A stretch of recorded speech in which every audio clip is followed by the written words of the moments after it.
याद करो साथ सकल तुम याद करो जिन जाओ वचन विसर जी। धनी मिले आपन को माया में, धनी मिले आपन को माया में जिन भूलो ये अवसर जी, जिन भूलो ये अवसर जी। साथ सकल तुम याद करो। सुंदर बाई अंतर्गत कहे, सुंदर बाई अंतर्गत कहे, प्रकाश वचन यति भारी जी। साथ वचन ये चित दे सुनियो, साथ वचन ये चित दिन सुनियो, देखियो तारतम विचार जी। साथ सकल तुम याद करो, साथ सकल तुम याद करो। ये ही चाल तुम चालियो साथ जी, ये ही चाल तुम चालियो साथ जी। यही पाँव परवान जी, यही पाँव परवान जी।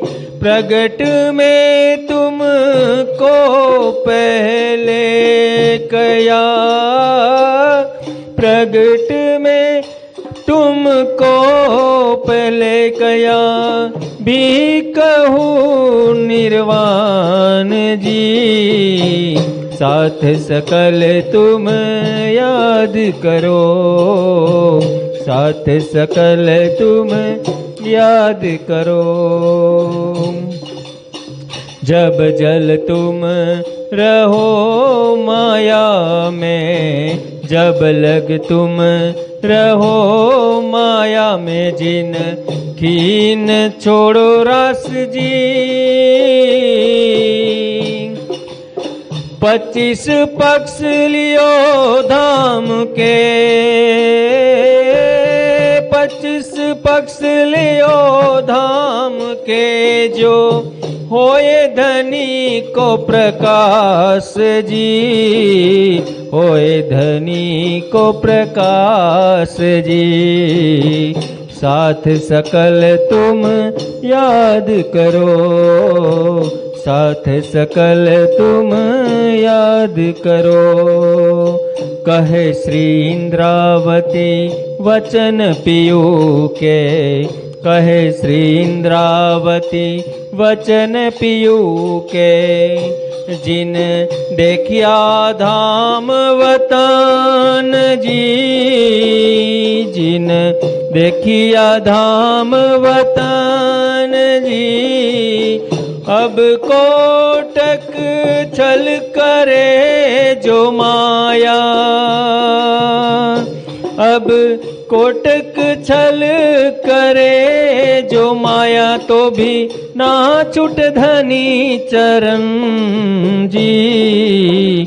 साथ सकल तुम याद करो, साथ सकल तुम याद करो, जिन जाओ वचन विसर जी, जाओ वचन विसर जी।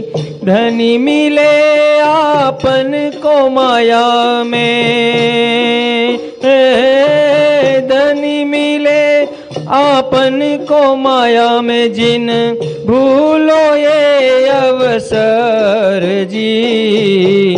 साथ सकल तुम याद करो, साथ सकल तुम યાદ કરો. બોલો શ્રી પ્રાણનાથ. શ્રી પ્રાણનાથ પ્યારે કી જય. ચિદાદિત્યમ કિશોરાંગમ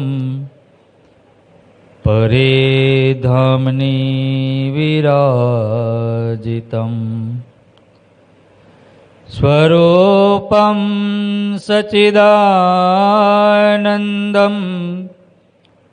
નિર્વિકારમ સનાતનમ રાધયા સહ શ્રીકૃષ્ણમ યુગલમ સિંહાસને સ્થિતમ પૂર્વોક્તમ રૂપલાવણ્યમ દિવ્યભૂષા સુગંબરમ વંદો સતગુરુ ચરણ કો કરું ધની પ્રેમ પ્રણામ અશુભહરણ મંગલ કરણ શ્રીદેવચંદ્રજીના શ્રી પ્રાણનાથ નિજ મૂલપતિ શ્રી મહારાજ સુનામ તેજ કુંવરી શ્યામા યુગલ કો પલ પલ કરું પ્રણામ પલ પલ કરું પ્રણામ.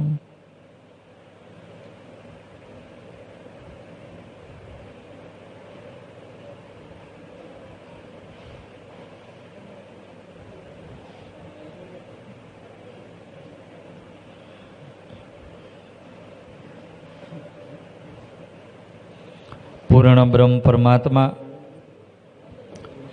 સચ્ચિદાનંદ સ્વરૂપ શ્રી રાજશ્યામાજીના શ્રી ચરણોમાં કોટી કોટી દંડવત પ્રણામ. નિજાનંદચાર્ય સદગુરુ ધણી શ્રી દેવચંદી મહારાજના પાવન પવિત્ર શ્રી ચરણોમાં કોટી કોટી દંડવત પ્રણામ. મહાન બુદ્ધિના સાગર મહામતી સ્વામી શ્રી પ્રાણનાથજી મહારાજના શ્રી ચરણોમાં કોટી કોટી દંડવત પ્રણામ. મહામતી શ્રી લાલદાસજી મહારાજના શ્રી ચરણોમાં કોટી કોટી દંડવત પ્રણામ. મહારાજા છત્રસાલજી મહારાજના શ્રી ચરણોમાં કોટી કોટી દંડવત પ્રણામ.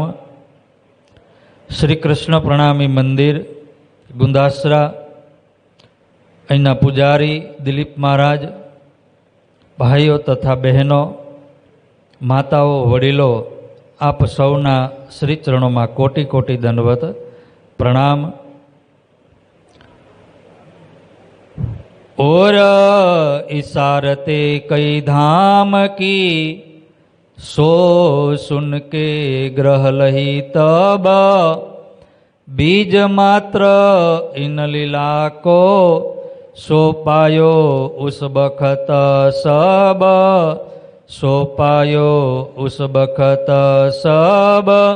बोलो श्री प्राणनाथ प्यारे की.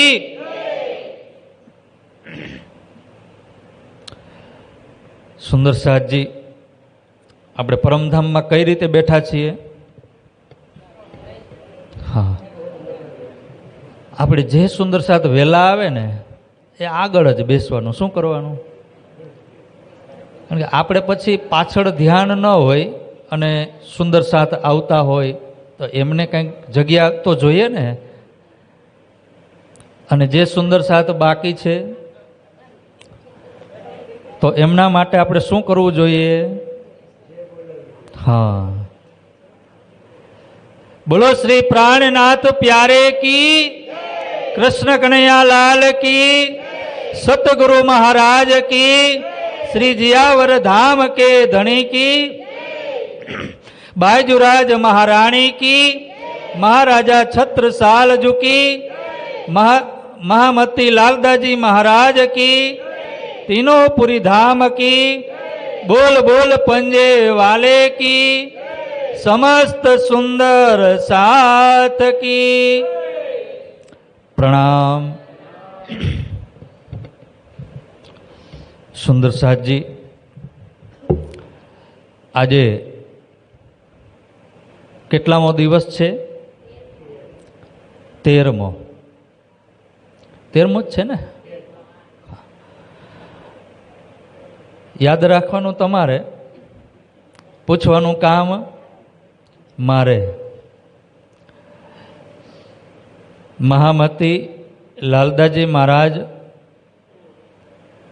આપણને સતત આ 13મા દિવસે આ વિતક મહાયજ્ઞ, જે વિતક પર્વ છે,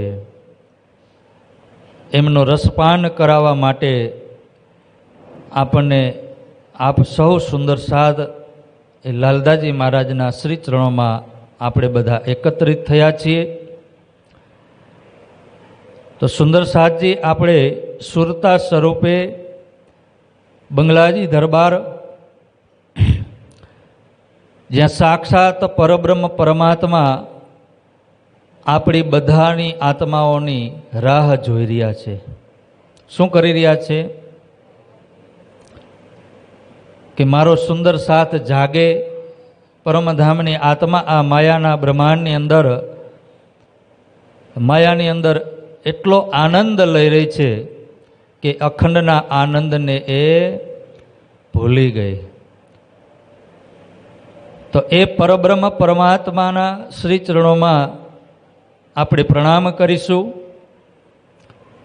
ત્યારબાદ આપણે લાલદાજી મહારાજના શ્રી ચરણોમાં પ્રણામ કરીશું અને લાલદાજી મહારાજને વિનંતી કરીએ, પ્રાર્થના કરીએ કે હે આસબાઈ, આજે અમને સુરતા સ્વરૂપે જે બ્રહ્મલીલા થઈ રહી છે નવતનપુરી ધામની અંદર, જ્યાં કાલે આપને બંને સ્વરૂપોનું મિલન, ક્યારે થયું મિલન? 1600 છે કોઈને યાદ? 1687ની અંદર એ મિલન થયું. ત્યારે પ્રાણનાજી મહારાજની આયુષ્ય કેટલી હતી? 12-2-10. 12-2-10. ટૂંકું ને ટચ. કેટલું સહેલું છે યાદ રાખવું. 12 વર્ષ 2 મહિના અને 10 દિવસની ઉંમર થઈ. નાની વયની અંદર એક કાલે આપણને દ્રષ્ટાંત પણ આપ્યું. ક્યાંનું આપ્યું? ભાગવત. ભાગવતની અંદર જે ધ્રુવ છે, ફક્ત 5 વર્ષની આયુષ્ય. સાક્ષાત વિષ્ણુ ભગવાનને પણ વૈકુંઠમાંથી ક્યાં આવવું પડ્યું? ધ્રુવની પાસે. દર્શન આપ્યા. દર્શન આપ્યા, આંખ પણ ખોલતા તો શું કર્યું એને? અંતસ્કરણની અંદર જઈને દર્શન આપ્યા કે આંખ ખોલો, હું આવી ગયો. આંખ ખોલીને જોવે છે તો અંદર પણ એ જ સ્વરૂપ અને બહાર પણ એ જ સ્વરૂપ. જે બાહ્ય વયની અંદર વસ્તુ આવે ને, જે નિધ આવે ને, જે સમજણા આવે ને, એ મોટી ઉંમરમાં આવતા તો આપણા જે બાળકો છે એ બાળકોને અહીંયા અત્યારે જ્યારે આપણે દર વર્ષે વિતક શ્રવણ કરીએ જ છીએ. ગયા વર્ષે હંસાબેન હતા, જેમણે પણ તાલીમ સૂર્યનારાયણ મહારાજ પાસે લીધેલી હતી. અને એની પહેલા કોણ હતું? હે? પૂજારી મહારાજ. તો હર વર્ષ આપણે અહીંયા વિતક થઈ રહ્યું છે અને પારાયણો પણ થઈ રહ્યા છે, સત્સંગો પણ અવારનવાર થતા હોય. તો એ બાળકોને પણ આપણે સાથે લઈ આવવા જોઈએ. ભલે તોફાન કરે, પણ એ તોફાન કરતા હોય ને તો પણ કંઈક એની અંદર એ શબ્દ ઉતરશે. જો સદગુરુ મહારાજે આપણને દ્રષ્ટાંત આપ્યું ને, અને એ સંસ્કાર જ્યારે એ બાળકને મળે અને એ બાળક જ્યારે કિશોર અવસ્થામાં આવે, યુવા અવસ્થામાં આવે, તો એની અંદર કેટલી ક્ષમતા આવી જાય, કેટલી સમજણ આવી જાય. પહેલાંના જમાનામાં ભણતર હતું. કયું ભણતર હતું? શાસ્ત્રોનું. ત્યારે કોઈ વિજ્ઞાન કે ગણિત કે એવું કંઈ હતું ખરું? શું હતું? ઇતિહાસ બતાવતા. શાસ્ત્રોમાં જે ઇતિહાસ છે, મહાપુરુષો, એ મહાપુરુષોના ઇતિહાસ, અને એ ઇતિહાસથી એ એટલા સશક્ત બનતા, અને આજે એ અલોપ થઈ ગયું છે, લુપ્ત થઈ ગયું છે.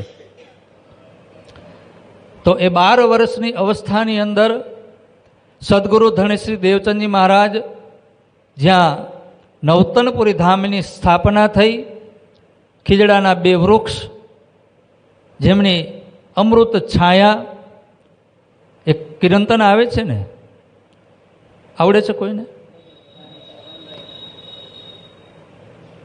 વારી જાઓ કોની વનરાય? એ ખીજડાના વૃક્ષ, એનો જે છાંયો છે, શીતળતા છે, કેવી છે? એ માયાને દૂર કરે છે. અહીંના વૃક્ષ જે છે, એ વૃક્ષ ઉનાળાની અંદર તમે તડકો લાગે તો વૃક્ષની નીચે બેસો, છાંયો મળે, ટાઢક મળે, શીતળતા મળે. પણ નવતનપુરી ધામમાં જે વૃક્ષ છે, એ ખીજડાના વૃક્ષની એ જે છાંયડો છે, એ શું આપે છે આપણને? આ દુનિયા રૂપી જે તાપ છે ને, દુઃખરૂપી જે તાપ છે, એ દુઃખરૂપી તાપમાંથી આપણને દૂર કરે છે. અખંડ સુખ, અખંડ શીતળતા આપણને ત્યાં પ્રદાન થાય છે. એ છે સમી વૃક્ષ. ઇન્દ્રાવતીજીએ એમનું ખૂબ વર્ણન કર્યું છે કે વારી જાવ વલ્લભ વનરાયની.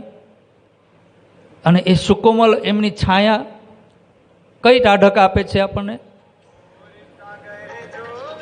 અને એ કઈ ટાઢક આપી રહ્યા છે આપણને?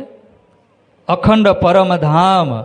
અને એ અખંડ પરમધામનો જે આનંદ છે, ઈશ્ક છે, એ ઈશ્ક ત્યાં આપણને એ મળી રહ્યો છે.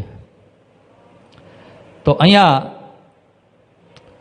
લાલદાસજી મહારાજ કાલે આપણને બતાવી રહ્યા હતા એ બંને સ્વરૂપોનું મિલન. સ્વરૂપ એક જ છે. જે સ્વરૂપ દેવચંદજી મહારાજનું છે એ જ સ્વરૂપ પ્રાણનાથજી મહારાજ, એની અંદર 5 શક્તિ એ જ બિરાજમાન છે, પણ લીલા 2 સ્વરૂપ કરી રહ્યા છે. એક સદગુરુ અને એક પ્રાણનાથજી. મહેરાજ ઠાકુર અને દેવચંદજી મહારાજ જે ચોથા દિવસની જે લીલા છે, એ ચોથા દિવસની લીલા આપણે શ્રવણ કરી રહ્યા છે. ચોથા દિવસની લીલામાં જે પ્રાણનાથજી મહારાજ મહેરાજ ઠાકુર છે, ઇન્દ્રાવતી છે, એ ઇન્દ્રાવતીનું મિલન થયું. અને એમના મોટા ભાઈ શું નામ હતું? ગોવર્ધન. સૌથી પહેલા કોણ જાગૃત થયા? ગોવર્ધન ભાઈ. હવે બંને ભાઈઓ શું કરી રહ્યા છે? ઘરેથી સાથે નીકળે, સદગુરુ મહારાજ પાસે આવે, ચર્ચા સાંભળે, પાછા ઘરે જાય, ક્યારે અલગ પડતા. કેમ? હવે 2 સંબંધ જોડાયા ને. એક તો આ લૌકિક સંબંધ, આ શરીરનો સંબંધ છે, અને હવે અલૌકિક સંબંધ. અહીંયા 2 ભાઈઓ અને પરમધામમાં 2 બહેનો, 2 આત્માઓ જે પરમધામથી અવતરિત થઈ, ઇન્દ્રાવતી અને ગુણવંતી બાઈ. તો અહીંયા ગોવર્ધનભાઈ અને મહેરાજ ઠાકુર. તો એ બંને ભાઈઓ હવે એનો જે પ્રેમ છે, જે આનંદ છે બંને ભાઈઓની વચ્ચે, કે એ ક્યારે અલગ પડતા નથી. नित यो चर्चा सुनत है मिलके दो भ्रात, दो प्रेम में भीगे रहे करे मूल निस्बत विख्यात. केमा ए भींजाયેલા છે? પ્રેમની અંદર. અલૌકિક પ્રેમ, અલૌકિક સંબંધ. અને એ માયાની અંદર આપણને અલૌકિક સંબંધ જ્યારે મળી જાય ને, આ માયાની અંદર, આ સંસારની અંદર તો ઘણા બધા આપણને મળતા હોય. શેરી મિત્રો 100 મળે, અને હાથ મિલાવવાવાળા તો 1000 મળતા હોય. પણ તામે જામે વામીએ 100 લાખન મેં એક. એ તો લાખોમાં એક જ મળે કે જેની સાથે આપણે દિલની વાતો કહી શકીએ, સુખ દુઃખની વાતો કહી શકીએ. આપણા તો ઘણા સગા સંબંધીઓ છે, પરિવારજનો છે, પણ એ બધાની સાથે જે પ્રેમ છે, જે ભાવ છે, જે વ્યવહાર છે, એ સ્વભાવ ઉપર હોય, સંબંધ ઉપર હોય. અને એમાંય જ્યારે આધ્યાત્મિક સંબંધ મળી જાય, આત્માનો સંબંધ મળે, શરીરનો સંબંધ અને શરીરના સંબંધની અંદર આત્માનો જ્યારે સંબંધ મળે ને, ત્યારે અંદરની વાતો આપણે કહી શકીએ. આપણી અંદર કાંઈ હોય, પ્રશ્ન હોય તો આપણે કોઈને કહી શકીએ. કેને કહીએ? જે આપણા એકદમ નજીકના હોય, જેની સાથે ગાઢ સંબંધ હોય, અને એ આપણને ખબર હોય કે જેની સાથે આપણે આપણી પરેશાની જે એમને બતાવવા જઈ રહ્યા છે તો એનો ત્યાં ઉકેલ મળશે, એ બીજા કોઈને કહેશે નહીં. અને કદાચ એવા વ્યક્તિને કહેવાઈ ગયું કે આપણા ઘરની અંદર આ પરેશાની છે, તો એ શું કરે? આખા ગામમાં હરીમાંથી હાંબેલું થઈ જાય. એ કહેવત છે, બહુ સુંદર કહેવત છે આપણા ગઈઢાવનું, કે હરીમાંથી હાંબેલું થઈ ગયું. દ્રષ્ટાંત છે. પાદરની અંદર એક ભાઈએ કીધું કે મને સરી મળી. શું કીધું? નાની એવી એક સળી મળી, હરી મળી. અને એ વાત ફેલાતા ફેલાતા જ્યારે ગામમાં છેવાડે પહોંચી ને, તો એ શું થઈ ગયું? હાંબેલું થઈ ગયું. બોલો કૃષ્ણ કનૈયા લાલ કી. તો જે બંને ભાઈઓનો જે કહેવાનો મતલબ કે જે બંનેનો ભાઈઓનો જે પ્રેમ છે ને, હવે એ આધ્યાત્મિક છે. આ સંસારનો હવે એ પ્રેમ નથી. હળી મળીને રાત અને દિવસ અલગ થતા નથી. કંઈ કામકાજ તો પણ કંઈ કરતા નથી. શું કરી રહ્યા છે? સવારે ઉઠે વહેલા 5 વાગે નાહી ધોઈ સ્વસ્થ થઈ નાસ્તા પાણી કરી અને ક્યાં જાય? સદગુરુ મહારાજના ચરણોમાં જાય, પ્રણામ કરે, ત્યાં જઈને ચર્ચા સાંભળે. બપોર સુધી 12 વાગ્યા સુધી સદગુરુ મહારાજ ચર્ચા કરતા, અને 12 વાગ્યા પછી આરામ કરતા. ફરીથી 3 વાગે ચર્ચા કરે, તો 3 થી પાછા 6-7 વાગ્યા સુધી, પછી પાછા ઘરે આવે, પાછા રાત્રિમાં જાય, 12 વાગે પાછા આવે. હવે એ કોઈ કામકાજ કરતા નથી. હવે જ્યારે ઘરના આ યુવા કામ ન કરે તો ઘરમાં તો કાંઈક થોડીક ખટપટ થાય ને. મોટા હોય એ અધિકાર જમાવે. મોટા ભાઈ, એનાથી પણ મોટા કેટલા ભાઈ છે? સામલિયા ઠાકોર, સામલિયા ઠાકુરથી પણ મોટા હરિવંશ ઠાકુર. પણ હરિવંશ ઠાકુર એ કામની અંદર એટલા વ્યસ્ત હતા કે એ ઘરમાં પણ કાંઈ એટલો સમય રહી શકતા નહોતા. પણ સામલિયા ઠાકોર એ ત્યાંના રાજાના દિવાન હતા, અને જ્યારે દિવાન હોય તો દિવાન પદ પણ થોડુંક અહંકાર હોય ને, સત્તાનો પાવર હોય, અહંકાર હોય સત્તાનો. ત્યારે સામલિયા ઠાકુર એક દિવસ આ બંને ભાઈઓ આવી રહ્યા હતા, સદગુરુ મહારાજ પાસેથી ચર્ચા સાંભળી. સામલિયા ઠાકુર સ્નાન કરી રહ્યા હતા, મોકો જોઈ રહ્યા હતા કે આજે તો એમને ઠપકાર આપી જ દઉં. સામલિયા ઠાકુર કીધું કે તમે બંને ભાઈઓ બગડી ગયા છો, કાંઈ કામકાજ કરતા નથી, ઘરમાં કાંઈ ધ્યાન દેતા નથી. અને એ બગડવાનું કારણ તો કે તમારા સદગુરુ અને તમારા સદગુરુના જેના ઘરમાં છે એ ગાંગજીભાઈ, આ ગાંગજીભાઈ અને સદગુરુની સોહબતથી, એના સંગથી તમે બંને ભાઈઓ બગડી ગયા છો. આ સંસારમાં ઘરમાં ક્યાંય કાંઈ ધ્યાન દેતા નથી, કામકાજ કાંઈ કરતા નથી. રાત અને દિવસ તમે એ ગાંગજીભાઈની ઘરે પડ્યા રહ્યા છો. ત્યાં સુધી તો મહેરાજ ઠાકુર અને ગોવર્ધનભાઈ કાંઈ બોલતા નથી સદગુરુ મહારાજને. અને એ પણ જ્યારે એમણે અહીંયા લાલદાસજી મહારાજ ચોખવટ નથી કરતા, અને આપણે પણ ચોખવટ કરવી. ખાલી એમને નહીં કીધું હોય, ખાલી એટલું જ નહીં કીધું હોય કે એ બગડી ગયા છો તમે અને એની સોહબતથી. એમ કઈ રીતે કીધું હશે? આપણો બાળક, આપણા જ ઘરમાં કોઈ વ્યક્તિ કામ ન કરતા હોય ત્યારે શું થાય? એમને સીધા કહી કેટલા શબ્દ કહેતા હોય, ઘણું બધું કહી દે. કોઈ ભાઈઓ કામ ન કરતા હોય તો બહેનો શું કરે? ઘરમાં વાસણ અવાજ મંડે આવવા, ખબર પડી જાય કે હા. અને ધીરે ધીરે થોડુંક વધતું જાય. પેલા વાસણ ખકડે, પછી જીભ ખકડે, બોલો કૃષ્ણ કનૈયાલાલ થાય. આ સંસાર છે, હરેક ઘરની અંદર થાય, માયા છે. અને જુઓ તમે, એ પણ પરમધામની આત્મ. સામલિયા ઠાકોર કોણ છે? પરમધામની આત્મ. અને એ હજી જાગૃત નથી થયા, સદગુરુ મહારાજના દર્શન કરવા ગયા નથી, હજી એનો અંકુર ફૂટ્યો નથી. અને એ કહી રહ્યા છે, હજી બગડેલું કોણ છે અહીંયા? માયામાં કોણ છે? હા, અને એ કોને કહી રહ્યા છે?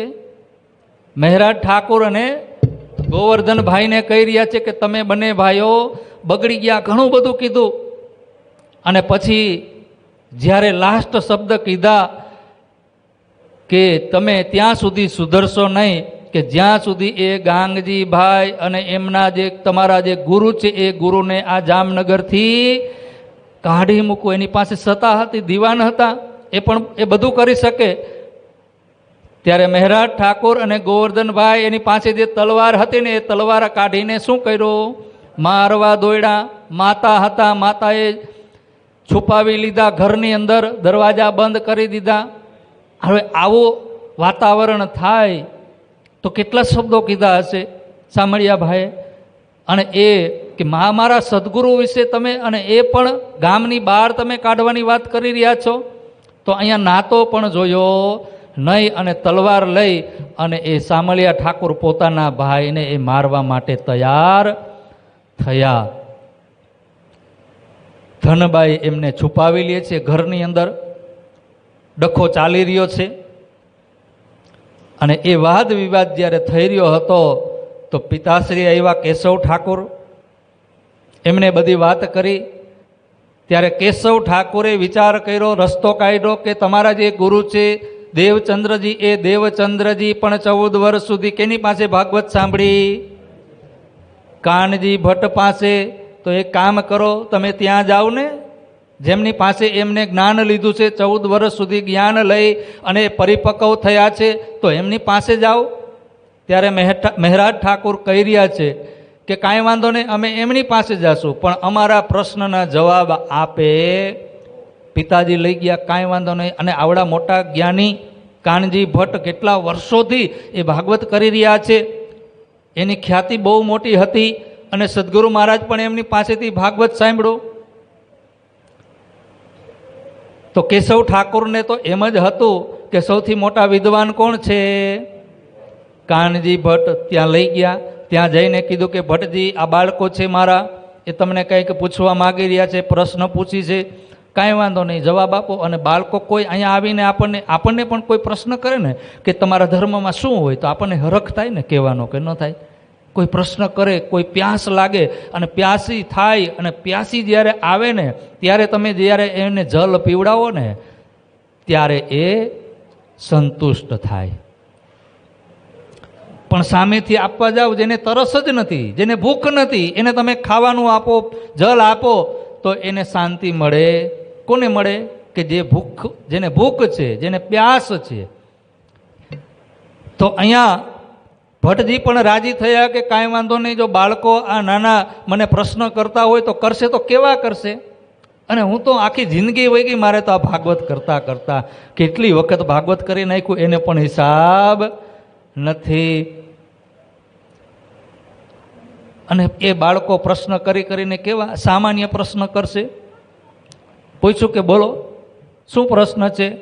ત્યારે કીધું કે ભટ્ટજી, ગુણ કેટલા છે? કેટલા ગુણ છે? તત્વ કેટલા છે?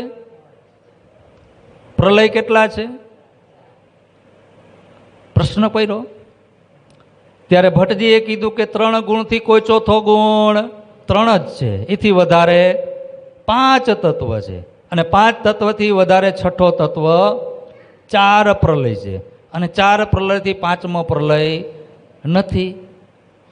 નિત્ય પ્રલય, નૈમિતિક પ્રલય, પ્રાકૃતિક પ્રલય અને મહાપ્રલયની વાત બતાવી. મહાપ્રલયની અંદર પાતાળથી લઈ અને નિરાકાર નિરંજન સુધી બધું જ શું થાય જાય? ભાગવતમાં જ છે ને. ભાગવતમાં તમે બીજા સ્કંધની અંદર જાઓ, મને બહુ યાદ નથી, લગભગ બીજા જ સ્કંધની અંદર છે. એમાં આ પ્રલયની વાત બતાવી છે. અને એ પ્રલયની અંદર બધું જ નાશ થઈ જાય. ત્યારે પ્રાણનાથજી મહારાજે પૂછ્યું કે આ 3 ગુણનો નાશ થઈ જાય, 5 તત્વનો નાશ થઈ જાય, 14 લોક બ્રહ્માંડનો નાશ થઈ જાય, તો પરબ્રહ્મ પરમાત્મા ક્યાં રહીએ છીએ? જેમને આ સૃષ્ટિની રચના કરી, આ બ્રહ્માંડ બનાવ્યો, આ એ પરમાત્મા ક્યાં રહીએ છે? ત્યારે ભટ્ટજી કહી રહ્યા છે કે એક ક્ષીરસાગરની અંદર એક વટવૃક્ષ, અને એ વૃક્ષમાં અંગુષ્ઠા માત્ર એક અંગૂઠા જેવું રૂપ ધારણ કરી અને એ પરબ્રહ્મ પરમાત્મા ત્યાં રહે છે. મહેરાજ ઠાકોર કહી રહ્યા છે કે તમે 3 તત્વથી ચોથો તત્વ બતાવ્યો નથી, 5 તત્વથી છઠ્ઠો તત્વ બતાવ્યો નથી, 3 ગુણથી ચોથો ગુણ બતાવ્યો નથી. અને જ્યારે મહાપ્રલય થશે અને એ મહાપ્રલયની અંદર ભાગવતની અંદર લખેલું કે સંપૂર્ણ જગત વિશ્વ બ્રહ્માંડ આદિ નારાયણ સહિત બધું પ્રલય થઈ જશે. ત્યાં શ્લોક આવે, નારાયણો જીવાંતા સૃષ્ટિર્મોહા વિધિ સ્થિતા. શું આવે? નારાયણો જીવાંતા, કે નારાયણથી જેટલી પણ રચના થઈ છે, જેટલા પણ પદાર્થોની ઉત્પત્તિ થઈ છે, એ બધું ક્યાં જઈને સમાઈ જશે? નારાયણની અંદર, ગીતાની અંદર પણ આવે, સહસ્રવાણી ભૂતાની કૂટસ્થો અક્ષરે ઉચ્ચતે, કે જે સર બ્રહ્માંડ છે, જે નારાયણ ભગવાન છે, એ નારાયણ ભગવાનનો પણ મહાપ્રલયની અંદર પ્રલય થઈ જાય, એ પણ બચતા નથી. તો ક્ષીરસાગર ક્યાં આવ્યો? ક્યાં આવ્યો ક્ષીરસાગર? અને એ વૃક્ષ તમે જે બતાવી રહ્યા છો, એ વૃક્ષ ક્યાં છે? ત્યારે ભટ્ટજીની શુદ્ધ બુદ્ધ ગઈ, એની બુદ્ધિ કામ કરતી બંધ થઈ અને કહી રહ્યા છે કે હે કેશવ ઠાકોર, તમારા જે બાળકો છે એમના જે પ્રશ્ન છે એ પ્રશ્નનો જવાબ તો બ્રહ્માજી પણ બતાવી શકે, એની પાસે પણ એનો જવાબ નથી. ત્યારે પિતાજી, હવે એ સમયની અંદર જુઓ તમે, એમના જે પિતાજી છે એને કેટલી ખુશી થઈ, કેટલો આનંદ થયો કે અમારા નાના બાળકો જે આજે વર્ષોથી આ ભાગવત કરી રહ્યા છે, એ ભટ્ટજી હારી ગયા, એમને પણ આ પ્રશ્નની ખબર નથી, એનો જવાબ એ પણ જાણતા નથી. અને આ મારા બાળકો, એની અંદર કેટલું જ્ઞાન છે, કેટલી આધ્યાત્મિકતા છે. રાજી થયા ને કે દુઃખી થયા? તો આપણા બાળકો આપણા ધર્મની વાત જાણતા હોય, આપણા ધર્મના સદગુરુ મહારાજની એમને પહેચાન હોય, પ્રાણનાથજી મહારાજની પહેચાન હોય, વ્રજની પહેચાન હોય, રાસની પહેચાન હોય, પરમધામના 25 પક્ષ એમને મોઢે હોય. અને એ ક્યારે થાય? કે જ્યારે એ બાળકોને આપણે અહીંયા લઈ આવશું ને ત્યારે. આપણે તો કાલ સવારે વયા જશું. આ ગામની અંદર મંદિર બનાવી દીધું, આપણે બનાવનાર આપણે છે, પણ જ્યાં સુધી બાળકોને આપણા આ પરંપરામાં લઈ આવશું નહીં, સંસ્કાર નહીં આપીએ, એ જ્ઞાન નહીં આપીએ, તો આપણા ગયા પછી આ મંદિરને કોણ સંભાળશે? આપણી પરંપરાને કોણ સંભાળશે? તો એ સંભાળવા માટે શું કરવું જોઈએ? બાળકોને લઈ આવવા જોઈએ. જેટલું આવે ને એની અંદર એ બધું આપણી અંદર જે કાંઈ આપણે આખો મહિનો સાંભળીએ ને, અને એ એક દિવસ સાંભળે ને તો આપણા કરતાં ઝાઝું એ પ્રાપ્ત કરી લઈએ. અને યાદ શક્તિ બહુ જબરજસ્ત હોય નાની વયની અંદર. અત્યારે આપણે અહીંયા આ 13મો દિવસ છે, કથા સાંભળી રહ્યા છીએ. પહેલા દિવસની વિતક હું તમને પૂછું ને તો કોઈ જવાબ કદાચ કોક જ આપી શકે, બાકી કોઈ આપી શકે. કેમ? કે આપણી અવસ્થા થઈ ગઈ, આપણે પાકી ગયા. હવે રાજજી મહારાજે નોટિસો આપી દીધી, ધોરા થઈ ગયા.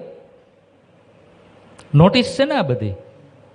અને હવે આ ઉંમરે આપણે આ બધું યાદ રાખવા બેસીએ તો રહીએ, ખાલી એક મંત્ર યાદ રહી જાય અને ધામ યાદ રહી જાય ને તો પણ ઘણું. ખાલી એટલું, તુમ દુલ્હા મેં દુલ્હીન ઓર ન જાનું, બસ એક મંત્ર યાદ રહી જાય અને આપણને ખાલી એટલો વિશ્વાસ આવી જાય ને કે હું પરમધામની, તો પણ આપણા માટે ઘણું બધું છે. પણ એ બાળકો અત્યારે બધું લઈ શકે, એમની તક છે, એમની ઉંમર છે. અને આજે આપણે છીએ 5 વર્ષ, 10 વર્ષ, 15 વર્ષ, 25 વર્ષ પછી આપણે જ્યારે વયા જાશું ત્યારે અહીંયા કોણ વિતક સાંભળવા આવશે? આવશે કોઈ? આપણા એક નહીં, આખા સમાજની અંદર, પૂરા ભારત વર્ષની અંદર, આપણા પ્રણામી સમાજની અંદર આ વસ્તુ હોવી જોઈએ કે આપણે જતા હોય ને તો આપણા બાળકોને પણ સાથે લઈ આવવા જોઈએ. ત્યારે કેશવ ઠાકોરે કીધું, અંદરથી ખૂબ આનંદ થયા કે આજે મારા બાળકોની અંદર આટલું બધું જ્ઞાન છે જે ભટ્ટજી પાસે પણ નથી. એમની ઉંમર વહી ગઈ ભાગવત કરતા કરતા. ત્યારે કેશવ ઠાકોરે કીધું કે હવે તમારે જ્યાં જવું હોય ને જાઓ. હું ઘરની અંદર સામલિયાભાઈને પણ કહી દઈશ અને એના જે મોટા ભાઈ, શું નામ, હરિવંશભાઈ, હરિવંશ ઠાકોરને પણ કહી દઈશ, તમને કોઈ ઘરની અંદર હવે કહેશે કોઈ કામ કરવાની જરૂર નથી. તમારે ભક્તિ કરો અને એ ભક્તિ કરો, ભજન કરો, જે કરવું એ કરો. હવે તમને કોઈ રોકટોક કરશે નહીં. બંને ભાઈઓ સદગુરુ મહારાજના ચરણોમાં સાથે આવે છે, સાથે જાય છે. એમ કરતા કરતા 13 વર્ષ વયા ગયા. કેટલા? 1700ની સાલ આવી અને જ્યારે 1700ની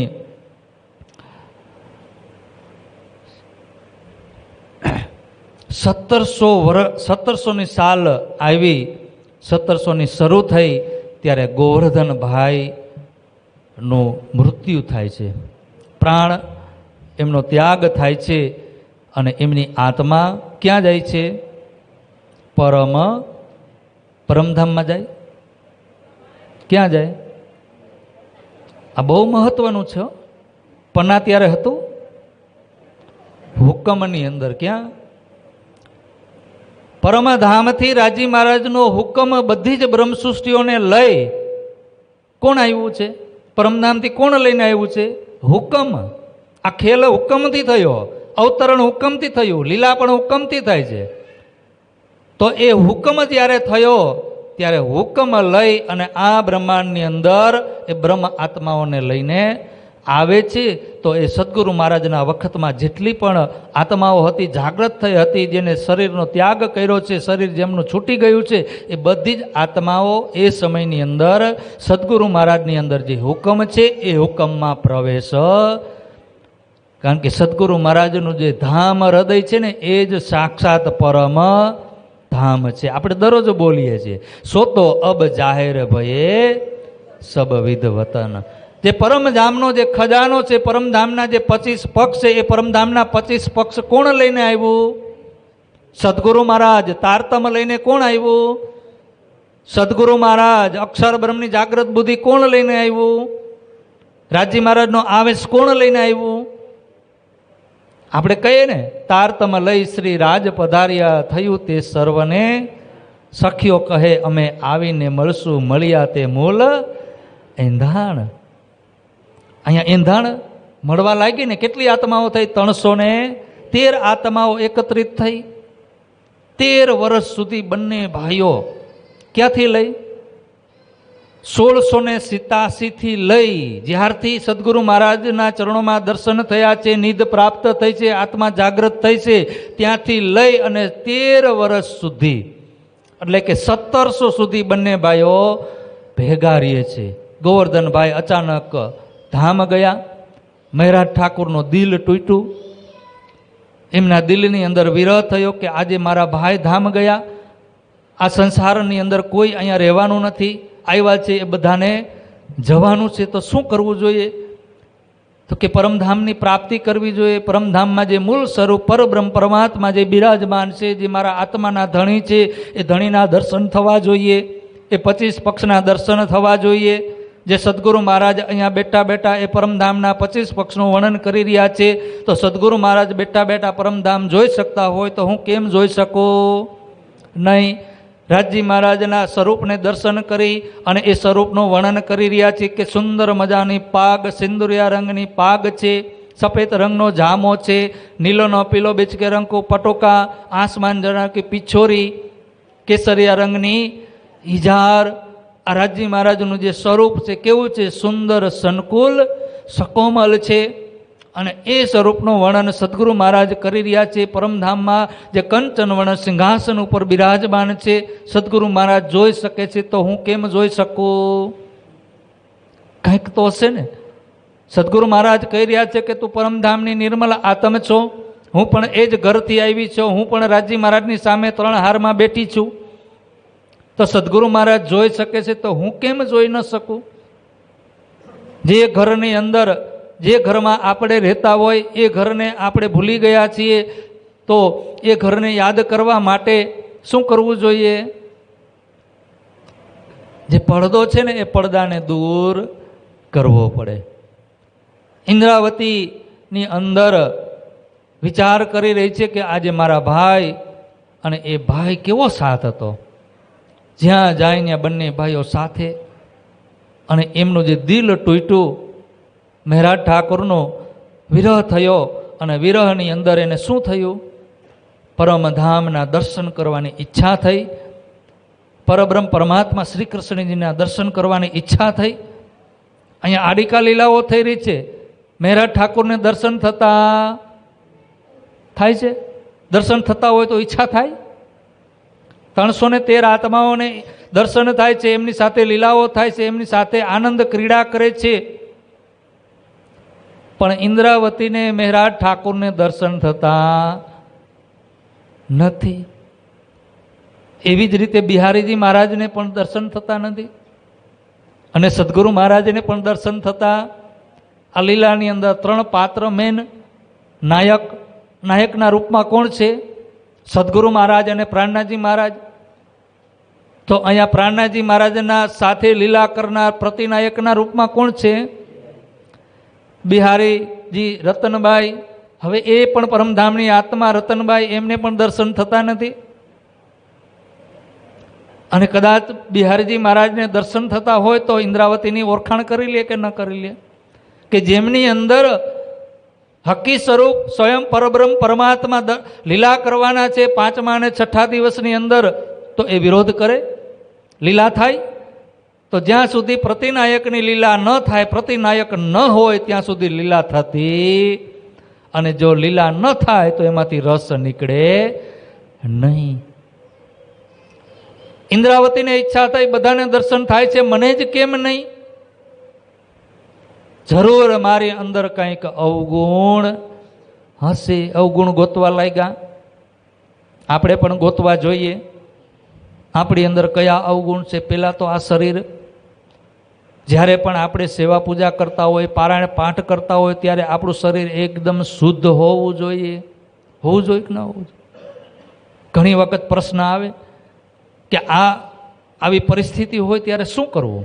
બહેનોમાં જુઓ તમે, ભલે આપણે કોઈ, તમને હું દાખલો આપું કે લગ્નમાં જતા હોય, અથવા કોઈ વીઆઈપી આપણા સગાવાલા છે, જો ખૂબ પૈસાવાળા છે, એમની ઘરે આપણે બેસવા માટે જતા હોય, 4-5 દિવસથી નાયા ન હોય, લગ્નમાં જવું છે, તો ત્યાં જાય તો શું થાય?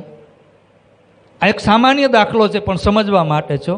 સામાન્ય વ્યવહારની અંદર જે આપણા કુટુંબ પરિવારની અંદર લગ્ન પ્રસંગ છે, તો કેવા સજી ધજીને, નાહી ધોઈને, નવા સ્વચ્છ કપડાં પહેરીને, અત્તર બત્તર લગાવીને, પાવડર લગાવીને આપણે જાય કે ન જાય? કેમ? કે નાહીને ન જાય, મેલા કપડાં પહેરીને જાય તો ગંધ આવશે, અને આપણી હાંસી સારા લાગશું. તો આપણા ધામના ધણી, આત્માના ધણી અને આત્માના ધણીની પાસે જવું હોય ને, તો પહેલાં શરીરને સ્વસ્થ કરવું પડે. અને જ્યાં સુધી શરીર સ્વસ્થ ન હોય, અરે આ 5 તત્વનું તન છે, આની ઉપર આપણે મેલા કપડાં પહેરતા નથી, ફાટેલા કપડાં પહેરતા નથી. તો આ 5 તત્વરૂપી જે તન છે, જે અમોલક હીરો છે, જે રાજજી મહારાજે આપણને આ ધન આપ્યું છે, જે હીરો છે, તો એ હીરા ઉપર આપણે મેલ લાગવા દેવો જોઈએ નહીં, દાગ ન થવો જોઈએ. હવે એવા સમયની અંદર કદાચ એવો સમય હોય તો આપણે મંદિરની અંદર સેવા પૂજામાં કે મંદિરમાં કદાચ 5 દિવસ આપણે ન જઈને તો માનસિક પૂજા થાય. એના માટે બીજો ઉપાય છે. કેવો? માનસિક પૂજા. અને એ માનસિક પૂજા શરીરની પૂજા કરતાં પણ શ્રેષ્ઠ છે. માનસિક પૂજા. અને એ માનસિકથી પણ આપણે જાપ કરી શકીએ, પૂજા પાઠ કરી શકીએ, પાઠ કરી શકીએ, મહેર સાગરના કે વિરહના કે વાણીના જે કંઈ આપણને યાદ હોય ને, જે આવડતું હોય ને, એને આપણે માનસિક પાઠ કરી શકીએ. પછી બીજું અંદરના જે ઇન્દ્રિયો છે, કેટલી ઇન્દ્રિયો છે? 5 કર્મ ઇન્દ્રિય અને 5 જ્ઞાન ઇન્દ્રિય. હવે એ 5 કર્મ ઇન્દ્રિય ને 5 જ્ઞાન ઇન્દ્રિય છે, અને એ 5 કર્મ ઇન્દ્રિય ને જ્ઞાન ઇન્દ્રિય છે એને બળ ક્યાંથી મળે? ક્યાંથી મળે? આ શરીરમાં જે તાકાત છે એ ક્યાંથી આવે? અન્નથી આવે ને. આપણે 5 દિવસ 10 દિવસ ખાઈ નહીં, કદાચ આપણે 3 અને 4ના ઉપવાસ આવે છે ને, તો એમાંય ઉપવાસ કરી શકતા 2 દિવસ આપણે નકોયડા ઉપવાસ કરી શકીએ છીએ? નથી કરી શકતા. રોજ આપણે 3 રોટલી ખાતા હોય, 3 રોટલીનો વજન કેટલો થાય? 100 ગ્રામ. પણ જ્યારે એ 3 અને 4 આવે ત્યારે 1 કિલો બટેટા, 1 કિલો સાબુદાણાની ખીચડી, કેળા, વેફર, કેટલી બધી વેરાયટીઓ. આ એક સમજવા માટે છો એટલે કહું છું, બાકી કોઈ જરૂરી નથી. કારણ કે આપણી અંદર આ થોડીક જાજી નહીં પણ થોડીક પડદો આવી ગયો છે, તો એ પડદાને હટાવવો જોઈએ. પહેલાં આપણું શરીર સ્વસ્થ હોવું જોઈએ. જ્યાં સુધી શરીર સ્વસ્થ નહીં હોય ને ત્યાં સુધી મન સ્થિર રહેશે. તમે એનો અનુભવ કરજો. તમે જ્યારે 2-4 દિવસ નાહ્યા ન હોય ને ત્યારે તમારું મન અસ્થિર રહેશે. કેમ? કારણ કે શરીર ગંદુ છે. હવે શરીર ગંદુ છે, ઉપરની ચામડી ગંદી છે, તો અંદરની જે ઇન્દ્રિયો છે એ પણ એની વ્યવસ્થા ખોરવાઈ જાય કે ન ખોરવાઈ જાય? તો એ જે કર્મ ઇન્દ્રિય અને જ્ઞાન ઇન્દ્રિય છે, જે 10 ઇન્દ્રિયો છે, એ 10 ઇન્દ્રિયોને તાકાત ક્યાંથી મળે છે? શરીરમાંથી. અને શરીરને તાકાત ક્યાંથી મળે? અન્નમાંથી, ભોજનમાંથી. તો ભોજન સારું હોય તો સારી તાકાત આવે. આવે કે ના આવે? આપણે ઘણી વખત કહેતા હોય કે જેવું અન્ન એવું મન. એ સત્ય છે. જેવું તમે અન્ન ખાવ ને એવો તમને ઓડકાર આવે. તો આપણું જે અન્ન છે ને, ભલે આપણે ઘણી વખત ખાતા હોય એવું કંઈક બનાવ્યું હોય તો ડુંગળી લસણ ખાવું જોઈએ, હું પણ ખાઉં છું, પણ એને ઓછી માત્રામાં ખાઓ. આપણે સંસારમાં રહીએ છીએ, કામ કરવાનું હોય, બધા વ્યવહારો કરવાના હોય, તો એના માટે શરીરમાં જે તત્વ જોઈએ એ જરૂરી છે, પણ જેટલું જોઈએ ને એટલું તમે આપો. અને બને તો ખાવું જોઈએ નહીં, બને તો ન ખવાય. પણ કદાચ શરીરમાં અસ્વસ્થ રહેતું હોય, બીમારી લાગતી હોય, આ તે હોય, તત્વ ઘટતું હોય, તો ભલે તમે ખાઓ, પણ એને દવાના રૂપમાં ખાઓ, પણ વધારે ખાવું જોઈએ નહીં. અને એમાંય ખાસ કરીને જ્યારે રાજ્ય માટે ભોગ લાગતો હોય, એ ભોગ બનાવતા હોય તો એમાં ડુંગળી લસણ હોવું જોઈએ. આપણે ઘણી વખત કહીએ કે હું ખાઉં તો મારા રાજ્ય નહીં ખવડાવું. અમારા રાજ્ય કેવા ડાયા, બધું ખાઈ લે ને. એ આપણી અજ્ઞાનતા છે. શું છે? અજ્ઞાનતા છે. તો એ અજ્ઞાનતાને દૂર કરો. અને જ્યાં સુધી આ જે પેટ છે એ પેટમાં જ્યારે પાચન થાય, એમાંથી જ્યારે લોહી બને અને ઇન્દ્રિયોને જે સૂક્ષ્મ જે આપણી નાડીઓ છે, રગ છે, નસ છે, એક એક શરીરના નખથી લઈ અને શીખ સુધી એ આહાર રક્તના રૂપમાં પહોંચતો હોય, તો જેવું આપણે અંદર નાખીએ ને એવું એમ અંદર સંચાર થાય. તો એના માટે શું કરવું જોઈએ? પહેલાં શરીરને સ્વસ્થ રાખવું જોઈએ. પછી આપણું અન્ન પણ સ્વસ્થ હોય તો ઇન્દ્રિયો પણ પ્રબળ બને, તાકાતવાળી બને, મન સ્થિર રહે, બુદ્ધિ સ્થિર રહે, અહંકાર આવે નહીં. અને કદાચ આપણે એવું ખાતા હોય જે ન ખાવાનું ખાતા હોય ને, ન ખાવાનું ખાતા હોય તો એની અંદર શું હોય? વધારે અહંકાર હોય. તામસિક ખોરાક ખાય તો એની અંદર અહંકાર હોય, ક્રોધ હોય. કારણ કે એનો અન્ન કેવું છે? તામસી. તો તામસી ખોરાક પેટની અંદર ગયો તો ક્રોધ વધવાનો છે. સાત્વિક અન્ન લઈએ, સાત્વિક ખોરાક ખાય તો આપણી અંદર સાત્વિકતા આવે.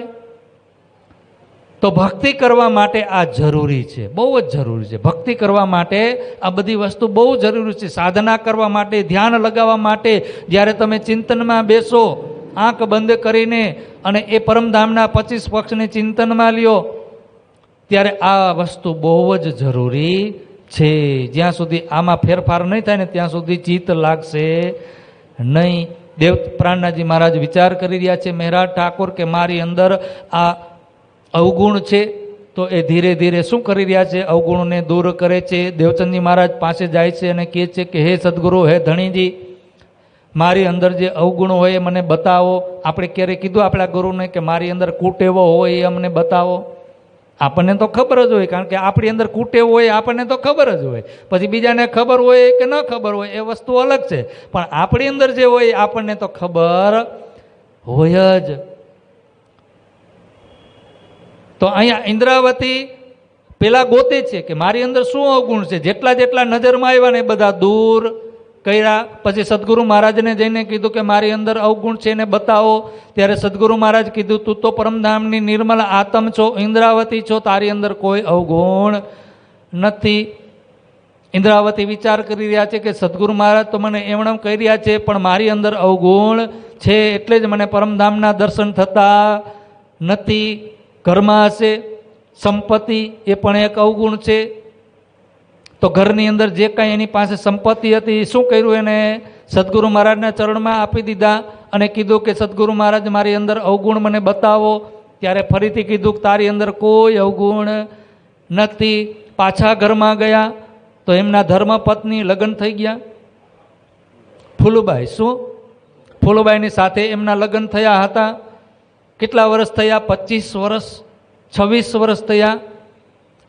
ત્યારે એમના જે ધર્મપત્ની છે અહીંયા મહેરાજ ઠાકોર, જે ઇન્દ્રાવતી છે, કે મારા જે ઘરમાં જે મારા પત્ની છે એમના આભૂષણો છે જે પિયરથી લઈને આવ્યા, પોતાના હતા એ તો આપી દીધા, પણ પિયરથી લઈને આવ્યા હતા ને એ પણ આપી દીધા. તો માતા ફૂલબાઈએ પ્રશ્ન કર્યો, સવાલ ઉઠાવ્યો કે હું આ તો પિયરથી લઈને આવ્યો છું, આને ક્યાં લઈ જાઉં છો?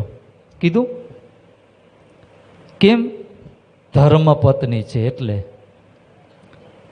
અને એ ધર્મપત્ની બધાને મળતી નથી. પત્ની તો બધાને મળે જ, પણ ધર્મપત્ની બધાને મળતી નથી. ધર્મપત્ની કોને કહેવાય? કે જે પતિના પગલે ચાલે ને અને એ પગલે ચાલીને જે બતાવે ને એને ધર્મ પત્ની કહેવાય. પણ પોતાના પગલે પતિને ચલાવે એને શું કહેવાય? બોલો કૃષ્ણ કનૈયા લાલ કી. થોડુંક જરૂરી છે સમય પ્રમાણે. તો આપણે તો સુંદર સાથ છે. ક્યાંના સુંદર સાથ છે? સુંદરબાઈના સાથી છીએ. તો એટલું તો જ્ઞાન આપણી અંદર હોવું જોઈએ ને ધર્મનું. ફૂલબાઈએ એક પણ પ્રશ્ન ન કર્યો, પોતે હાથેથી કાઢીને આપી દીધા કે આ લઈ જાઓ. કાનમાં પેડેલો એક દાણો હતો ને એ પણ આપી દીધો. કાંઈ ખાલી સદગુરુ મહારાજના ચરણમાં સમર્પિત કરી દીધું. અને ફરીથી પૂછે છે કે અવગુણ બતાવો. ત્યારે એ જ જવાબ કે તારી અંદર કોઈ અવગુણ નથી, તો પરમધામની નિર્મલ આત્મ છો. મહેરાજ ઠાકોરો વિચાર કરે છે કે હજી મને દર્શન થતા નથી. ચર્ચા સાંભળે છે, સદગુરુ મહારાજ ચર્ચા કરી રહ્યા છે, આંખમાંથી અશ્રુની ધારા વહે છે અને એ ભાવની અંદર, એ લીલાની અંદર ખોવાઈ જાય છે, પણ દર્શન થતા નથી. તો મારી જે ઇન્દ્રિયો છે, ઇન્દ્રિયોમાં જે મારું મન છે, એ મારું મન ચંચલ છે, એ સંસારની અંદર ભટકી રહ્યું છે. તો એને મનને કંટ્રોલ કરવા માટે શું કરવું જોઈએ? એની તાકાત ઘટાડવી પડે. તાકાત ક્યાંથી ઘટે? કે શરીરમાં અન્ન ઓછું જાય, ઇન્દ્રિયો નબળી પડે, એની તાકાત ઘટે, ત્યારે એ મન કંટ્રોલ થાય.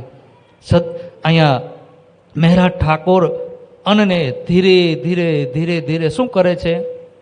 ઓછું કરે છે. 2 પૈસા ભાર. હવે એ સમયની અંદર 2 પૈસા એટલે કેટલો વજન થાય? અત્યારે 2 પૈસા જોવાય મળતા નથી. અરે 25 પૈસા કે 50 પૈસા જોવા મળતા નથી હવે તો. તો 2 પૈસા, અને એ 2 પૈસા ભાર અનાજ લીધું. કાંઈ જમતા નથી આખો દિવસમાં કેટલું. અને જ્યારે અન્ન છૂટી ગયું અને ત્યારે એમના જે શરીર છે ને એ ધીરે ધીરે સુકાવા લાગે છે, પીળું પડી ગયા. શરીર એમનું પીળું પડી જાય છે. રંગ જર્દિકા આયા, સુક ચલા આકાર. અને એ એકદમ દુબલા નિર્બલ બની ગયા. ત્યારે વાલબાઈને ચિંતા થઈ. કોને થઈ? જુઓ તમે, આ વાલબાઈ પરમધામની આતમ, નાયક પ્રતિનાયક બે બાજુનું એ પાત્ર કરી રહ્યા છે. બે બાજુનું પાત્ર એ ચલાવી રહ્યા છે. ચિંતા થઈ. કોને થઈ? વાલબાઈને. અને દોડીને આવ્યા, સદગુરુ મહારાજના ચરણોમાં પ્રણામ કર્યા, સદગુરુ મહારાજને પ્રાર્થના કરે છે કે હે સદગુરુ મહારાજ, કંઈક તો ઉપાય કરો. શું થયું? અરે પેલા ગોવર્ધનભાઈ તો એક ધામ વયા ગયા, હવે આ બીજા મહેરાજ ઠાકુર પણ ધામ જવાની તૈયારીમાં છે. અને તમે કહેતા હતા કે જ્યારે એ મિલન થયું, દર્શન કરવા માટે આવ્યા, એમના ખીચામાંથી 69 પત્રી કેટલી નીકળી હતી? 70 પત્રો નીકળાતા. ત્યારે સદગુરુ મહારાજે કીધું, બધાને ખબર હો, બધા જ સુંદર સાથ ત્યાં બેઠા હતા. સદગુરુ મહારાજે કીધું કે આ ઇન્દ્રાવતી દ્વારા આ લીલાનો વિસ્તાર થશે. જેવી રીતે ભાગવત છે, ભાગવતનો પ્રચાર વિસ્તાર કોને કર્યો?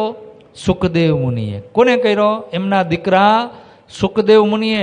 તો એવી જ રીતે પરમધામથી જે કુંજી લઈને આવ્યા છે, જે તારતમ રૂપી જે ખજાનો લઈને આવ્યા છે, કોણ લઈને આવ્યા છે? રૂહલ્લા શ્યામાજી. અને એ તારતમ રૂપી ખજાનાને ખોલવાની કલ, જે ચાવી છે, જે કી છે, એ માસ્ટર ચાવી કોને આપી? ઇન્દ્રાવતીને. સદગુરુ મહારાજ લઈને આવ્યા પણ ખોયલા નહીં. એ પટારા ન ખોયલા, એ કબાટ ન ખોયલા, એમાં તાળું રાખ્યું. તાળું હતું તો એ કુંજી કોણ લઈને આવ્યું? ઇન્દ્રાવતી. પ્રાણનાથ, જેને આપણે મહેરાજ ઠાકુરથી ઓળખીએ છીએ, એ મહેરાજ ઠાકુર, એમની અંદર ઇન્દ્રાવતીની આત્મા, અને એ સાક્ષાત સ્વરૂપ ઇન્દ્રાવતી તારતમનો અવતાર. પ્રગટે ધણી શ્રી ધામ. શું કીધું લાલદાસજી મહારાજે? કે એ જે સ્વરૂપ છે એની અંદર 5મા અને 6ઠા દિવસની લીલા થશે. આ વાણીનો વિસ્તાર થશે. શું થશે? અત્યારે બીજ આવ્યું છે, બીજના રૂપમાં તારતમ છે, એની અંદર જે વૃક્ષ છે એ વૃક્ષને વિસ્તાર કોણ કરશે? એમાં ફળ કોણ આપશે? ઇન્દ્રાવતી. બુદ્ધ તારતમ ભેલા થયા. બુદ્ધ તારતમ ભેલા થયા. અને એ જ્યારે બુદ્ધ અને તારતમ જ્યારે ભેલા થયા ને, ત્યારે ઇન્દ્રાવતી ચોપાઈની અંદર શું આવે? ઇન્દ્રાવતીને હું અંગે સંગે ઇન્દ્રાવતી મારું અંગ. જે અંગ સોંપે ઇન્દ્રાવતીને તાએ પ્રેમે રમાડું રંગ. અને એ જે ઇન્દ્રાવતી દ્વારા જે પ્રચાર થવાનો છે, જે વાણીનો જે સુંદર સાથની જે જાગણી થવાની છે, વાલબાઈને ખબર અને બીજા સુંદર સાથને પણ, બિહારીજી મહારાજને પણ ખબર, બધાને ખબર. સદગુરુ મહારાજ કહેતા કે ઇન્દ્રાવતી આ વિસ્તાર કરશે. અને આજે ઇન્દ્રાવતી ધામ જવાની તૈયારી, ચાલવાની પણ તાકાત નથી, શરીર એકદમ કમજોર પડી ગયું છે. વાલબાઈને ચિંતા થઈ કે આ જાગણીનું કાર્ય કોણ કરશે? તો મહેરાજ ઠાકુર વયા જશે તો જાગણીનું કાર્ય કોણ કરશે? અરજી કરી દેવચંદજી મહારાજને, કંઈક કરો. કેમ ધ્યાન આપતા? તો કે બોલાવો. મહેરાજ ઠાકુરને બોલાવ્યા.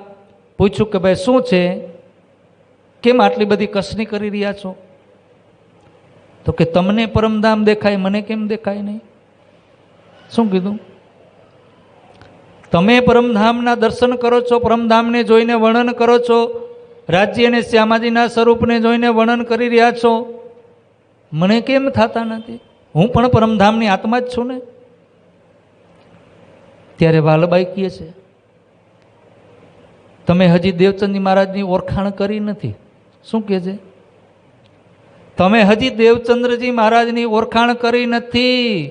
એને તમે હજી સદગુરુના સ્વરૂપે જ જોઈ રહ્યા છો. સદગુરુ મેરા મેં એની જ ચરણે રહું. ઇન્દ્રાવતી શત્રુની અંદર કહે છે, તમ કોણ તમ માહે કોણ એમ કહીને પરીછવો મુને. તમ કોણ? સદગુરુના સ્વરૂપે, સદગુરુના સ્વરૂપમાં મેં અત્યાર સુધી તમને જોયા. ક્યાં સુધી જોયા? 1712 સુધી. સદગુરુના સ્વરૂપે જોયા, સદગુરુની એ દ્રષ્ટિથી મેં જોયા, એ દ્રષ્ટિથી દર્શન કર્યા. પણ જ્યારે અંતર ધ્યાન થયા 1712ની અંદર હબસાની અંદર ફરીથી જ્યારે પ્રગટ થયા, વિરહ થયો, ત્યારે ઇન્દ્રાવતીની દ્રષ્ટિ ખુલી અને કીધું કે તમ કોણ તમ માહે કોણ. તમે જે સદગુરુના સ્વરૂપે હતા ને એ સદગુરુના સ્વરૂપે તમે કોણ, તમારી અંદર કોણ છે, તમ કોણ તમ માહે કોણ, એમ કહીને પરીછો મુને. તો આપણે પણ શું કરીએ છીએ? સદગુરુના સ્વરૂપે દર્શન કરીએ છીએ ને. તો સદગુરુ અને પ્રાણનાથજી મહારાજ અલગ છે? એ જ સ્વરૂપ ક્યાં આવીને બિરાજમાન થયું? જે સદગુરુ ધણીશ્રી દેવચંદજી મહારાજ કોના ધામ હૃદયની અંદર આવીને બિરાજમાન થયા? ઇન્દ્રાવતીના. એ જ સ્વરૂપ છે ને. પીયું તારતમ લ્યાએ બેર દો, 2 વખત. અને એ 2 વખત જ્યારે બીજો જામો, પેલો જામો કયો છે? સદગુરુ દેવચંદ્રજી. પછી બીજો જામો મહેરાજ ઠાકુર. જામો એટલે આ તન.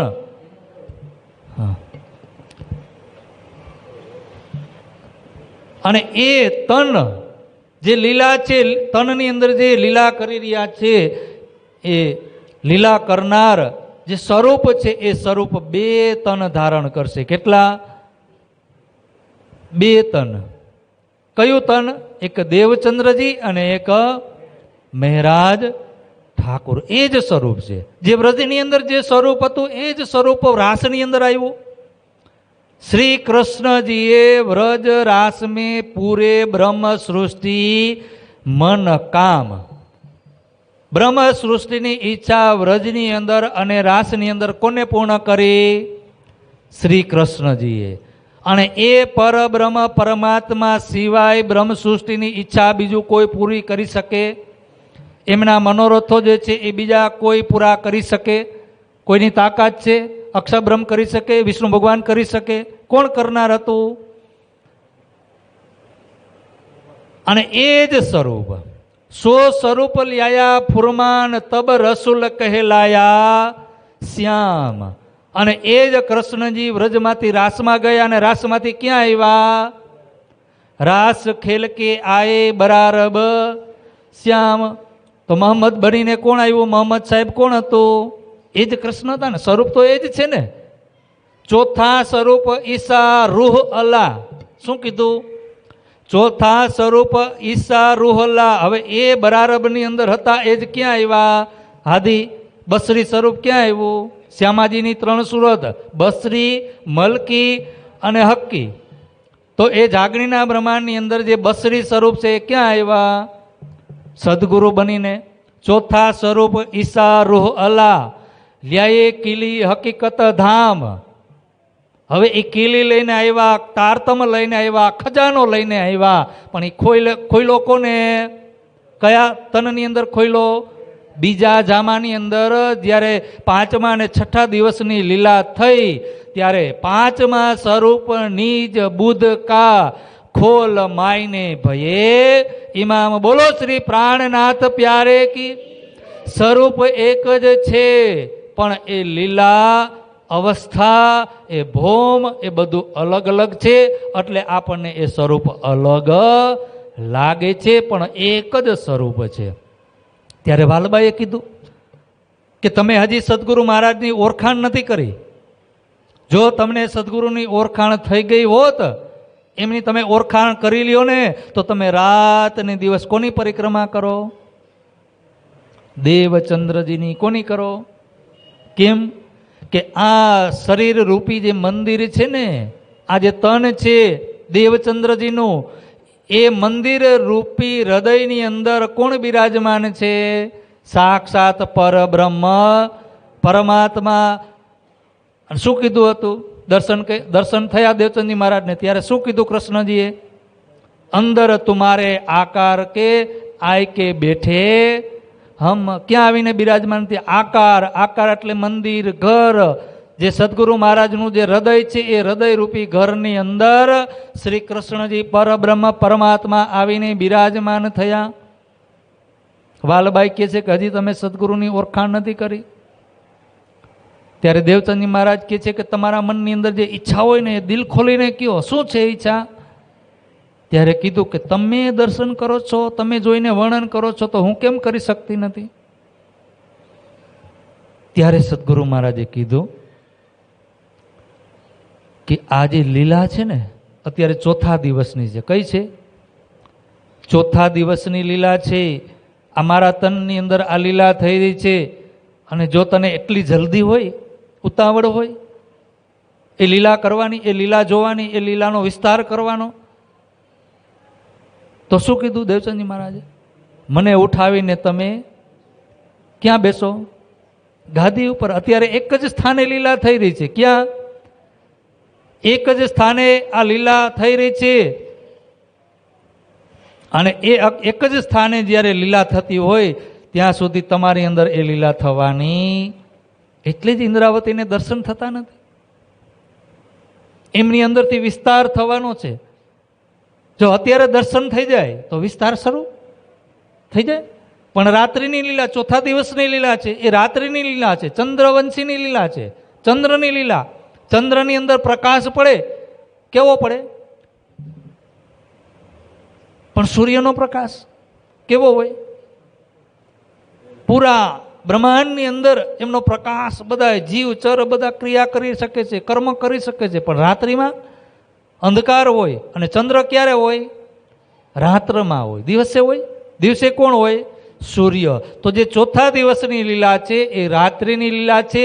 એટલે એ આત્મા જાગ્રત થતી નથી. 313 આત્મા જાગ્રત થાય છે, સૂવે છે, જાગે છે, સૂવે છે. રાતમાં આપણને કોઈ જગાડે, નિંદરમાં આપણે જાગી તો જાય, જવાબ દઈને પાછા વળી આપણને હાથ પકડીને બેઠા કરે, વળી આંખ ખોલીને વળી કંઈ પૂછે તો જવાબ દઈને. તો 313 આત્માઓની હાલત કેવી? કઈ સ્થિતિ? રાત્રિની. જાગે છે, સૂવે છે, જાગે છે, સૂવે છે. ફરીથી પ્રાણનાથજી મહારાજ જાગૃત કર્યા. જુઓ તમે, જયરામભાઈ કંસારા, દેવચંદજી મહારાજના વખતમાં જે આત્માઓ જાગૃત થઈ હતી પાછી સૂઈ ગઈ. દેવચંદજી મહારાજ અંતર ધ્યાન થયા તો બધી જ પાછી સૂઈ ગઈ. પાછા ફરીથી કોને જાગૃત કરે છે? કોણ કરે છે જાગૃત? પ્રાણનાથજી. ઇન્દ્રાવતી જાગૃત કરી રહી છે. ત્યારે સદગુરુ મહારાજે કીધું કે મને ઉઠાવીને આ ગાદી ઉપર તમે બેસી જાઓ. ત્યારે ઇન્દ્રાવતીની જે આસ છે ને, જે ઈચ્છા હતી ને, એ અધૂરી રહી. શું થયું? હવે કોઈ ગુરુને ઉઠાવીને કોઈ બેસે ખરા ગાદી ઉપર? કોઈ બેસે? પણ અત્યારે રાહ જોતા હોય કે ક્યારે ગુરુજી જાય, અને જાય નહીં તો હાથ પકડીને કાઢી મૂકે. બેસવા માટે કેટલા તૈયાર છે ને. પણ જે ગુરુ છે, ઇન્દ્રાવતી કહી રહ્યા છે, મહેરાજ ઠાકોર, કે એ ગુરુની ગાદી ઉપર હું કઈ રીતે બેસી શકું? એને ઉઠાવીને હું કેવી રીતે બેસી શકું? ત્યારે એનું ચિત્ત પાછું પડે છે. મનોરથો ભંગ થયા, ઈચ્છા અધૂરી રહી, પૂરી ન થઈ. ધામના દર્શન કરવાની, ધામના ધણીની દર્શન કરવાની બધાને થાય, મને કેમ ન થાય? તમને બધાને કૃષ્ણજી આવીને દર્શન આપે, મને ના આપે તો મને પણ ઈચ્છા થાય કે ન થાય? થાય ને, કે મારે પણ દર્શન કરવા. તો અહીંયા વાલબાઈ પછી કહે છે કોને? દેવચંદજી મહારાજને, કાને માયામાં લગાડો. આ માયાથી વિરક્ત થઈ ગયા છે, માયા છૂટી ગઈ છે, તો શું કરવું જોઈએ? માયામાં લગાવો, માયાના કામ સોંપો. ત્યારે દેવચંદ્રજી મહારાજે એક કામ સોંપ્યું કે જાઓ તમે બ્રહ્મ વૈવર્ત પુરાણ અને બુદ્ધ ગીતા લઈ આવો, જેની અંદર આપણી બ્રહ્મસૃષ્ટિની વાતો લખેલી છે. અને એ અહીંયા જામનગરમાં મળતું નથી. ક્યાં મળે છે? અમદાવાદ. જાઓ તમે અમદાવાદથી લઈને આવો. અમદાવાદ મોકલે છે. સવારે નીકળે છે. નવતનપુરી ધામથી સદગુરુ મહારાજને પ્રણામ કરીને સવારે નીકળ્યા. અને લગભગ 4-12 કોષ એટલે કે ધ્રોલની આસપાસ. આમાં કોઈ એવો સમય કોઈ વિત્તકારોએ લખ્યો નથી, પણ સાંજ થતા પાછા તો જામનગરથી ધ્રોલ અને ધ્રોલથી પાછા જામનગર પહોંચતા 1 દિવસમાં પાછા આવી જાય કે ન આવી જાય? એ પુસ્તક લેવા માટે જઈ રહ્યા છે, પણ રાજી મહારાજનો હુકમ નથી. રાજી મહારાજે શું કર્યું? હુકમના સ્વરૂપે આવીને દર્શન આપ્યા. ઇન્દ્રાવતીને ખબર નથી કે આ સાક્ષાત રાજજી મહારાજ છે, હુકમના સ્વરૂપ છે. કીધું કે ભાઈ તમે ક્યાં જઈ રહ્યા છો?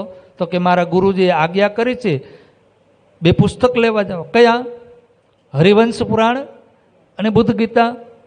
ક્યાં જાઓ છો? અમદાવાદ. ત્યારે અમદાવાદ ન, એને શું કહેવાતું? એને ગુજરાત. શું કહેવાતું? અમદાવાદ તો નામ પછી પડ્યું, પણ એને ત્યારે ગુજરાત કહેવાતું. ગુજરાત જઈ રહ્યો છો? તો કે ધક્કો ન ખાઓ, જરૂર નથી. કેમ? મારી પાસે છે. અને જ્યારે ઇન્દ્રાવતી મહેરાજ ઠાકુર એ પુસ્તક જોવે છે, કેટલા આનંદિત થયા કે મારે હવે ગુજરાત જવું પડશે નહીં. ખીચામાંથી જે કાંઈ એ સમયમાં જે ચલણ હશે, જે પૈસા હશે એ કાઢીને આપવા ગયા, ત્યાં બોલો પ્રાણનાથ પ્યારે કી અદ્રશ્ય થઈ ગયા. પાછા આવે છે, સદગુરુ મહારાજના ચરણમાં પુસ્તક રાખે છે કે આ લ્યો આ પુસ્તક. ફરી વાલબાઈ આવીને કહે છે કે આ તો સવારે મોકલા, પાછે સાંજે પાછા નવતનપુરીમાં આવી ગયા, તો કાંઈક બીજું કામ સોંપો. શું? તો કે મારા ભાઈ ખેતાભાઈ 25 વર્ષથી વિદેશમાં વયા ગયા છે, ઘરે આવ્યા નથી, ધન કમાવા માટે ગયા છે. ત્યાં બહુ મોટો એની પાસે બિઝનેસ થઈ ગયો છે, અઢળક સંપત્તિ છે. તો એક કામ કરીએ, ગાંગજીભાઈને બોલાવ્યા. વાલબાઈ, કારણ કે ગાંગજીભાઈના ભાઈ, વાલબાઈના ભાઈ, પત્ર લખ્યો અને પત્ર લખીને એની અંદર ગાંગજીભાઈ સાઇન કરીને બધું લખ્યું અને મહેરાજ ઠાકોરને એ કાર્ય સોંપે છે. શું સોંપે છે? આ માયાનું કામ સોંપે છે. અત્યારે ઇન્દ્રાવતીનું આ પહેલું યુદ્ધ. માયાની સામે કેટલા યુદ્ધ કર્યા? 3. અને એ 3 યુદ્ધની અંદર જીતી જાય છે, પણ ચોથા યુદ્ધની અંદર હારી જાય છે. મેં 3 યુદ્ધ કીધા, ફરી ફરી પછે ગત મત મારી લઈ હરી. 3 યુદ્ધની સામે તો બાથ ભીડી, જીતી ગઈ, પણ ચોથા યુદ્ધમાં હારી જાય છે. ગત મત એટલે કે મારી બુદ્ધિ જે હતી ને એ બધી છીનવી લીધી. એ ત્યારે આપણે સાંભળશું.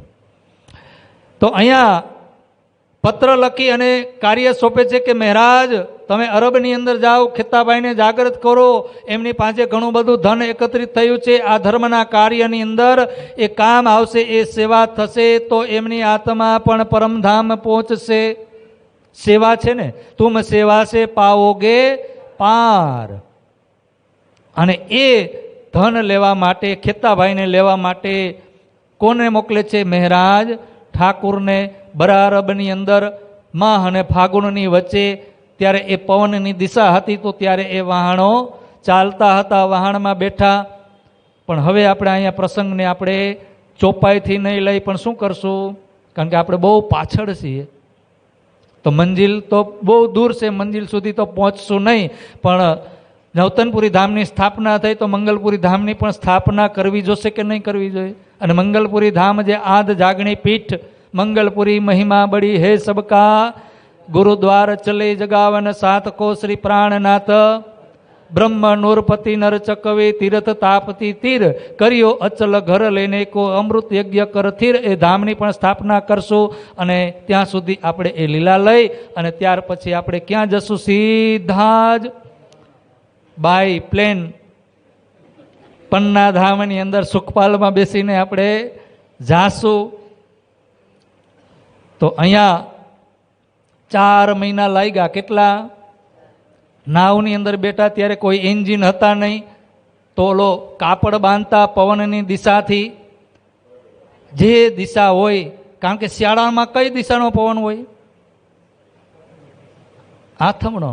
આમ જાય તો મા અને ફાગણ. અને ત્યાર પછી ઉનાળામાં કઈ દિશાનો હોય?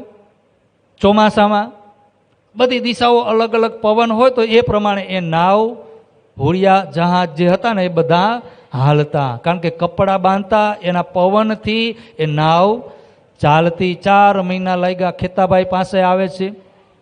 ખેતાભાઈને 40 દિવસ, 40 દિવસ લાગે છે. ખેતાભાઈને મળે છે. ખેતાભાઈના હાથમાં પત્ર આપે છે. રાજી થયા કે 25 વર્ષ ત્યાં કોઈ સમાચાર લઈને આવ્યું નથી, અને વિદેશની ધરતી ઉપર કદાચ કોઈ આપણું આપણને મળી જાય, કેટલો આનંદ થાય. થાય કે ન થાય? આપણે ક્યાંક ફરવા ગયા, થોડાક વધારે દૂર ગયા અને એ ત્યાં બધા હિન્દી ભાષી બધા હિન્દી બોલતા હોય, કોઈ અરબી બોલતા હોય, જે અલગ અલગ બધી ભાષાઓ, કોઈ મરાઠી બોલતા હોય. મહારાષ્ટ્રમાં જાય તો શું કરે, બધા મરાઠી બોલતા, આપણે કાંઈ સમજી નહીં. હિન્દી બોલતા હોય તો આપણે અભણ. ગુજરાતમાં તો હિન્દી કોઈને આવડે નહીં, બોલી ન શકીએ. એ શું બોલે છે ને આપણે શું બોલીએ છીએ? આતા હે ને જાતા હે ને કહેતા હે ને હોતા હે સબ. તો આવું થાય.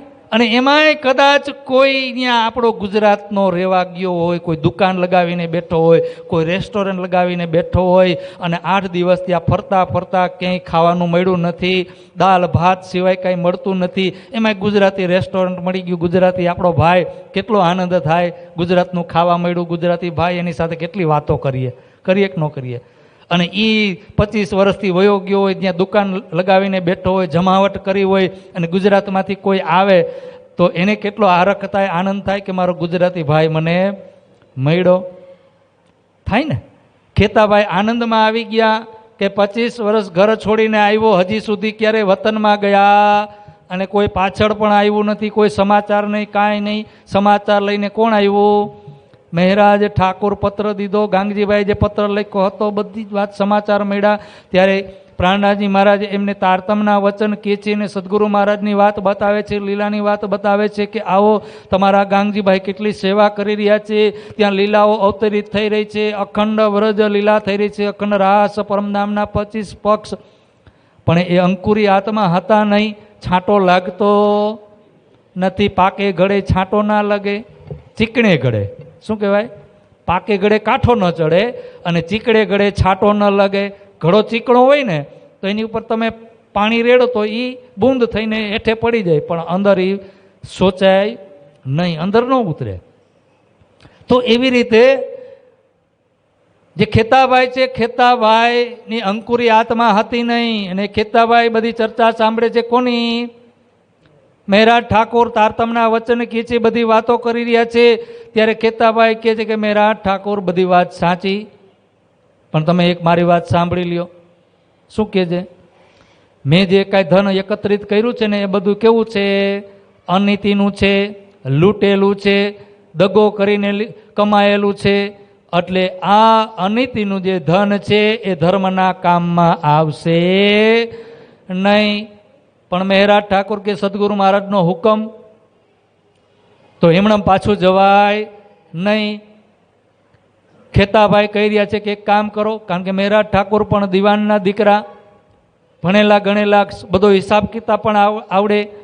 ત્યારે એમને શું કીધું કે ભાઈ મારે આવવું જ છે, 25 વર્ષ થઈ ગયા, હવે અહીંયા રહેવું નથી, પણ એટલો મોટો વિસ્તાર થઈ ગયો છે મારા બિઝનેસનો, ધંધાનો, તો એક કામ કરો, આ ધંધાને આપણે હવે બંધ કરવો છે. તો બંધ કરવો હોય તો તમે પણ મને એમાં મદદ કરો.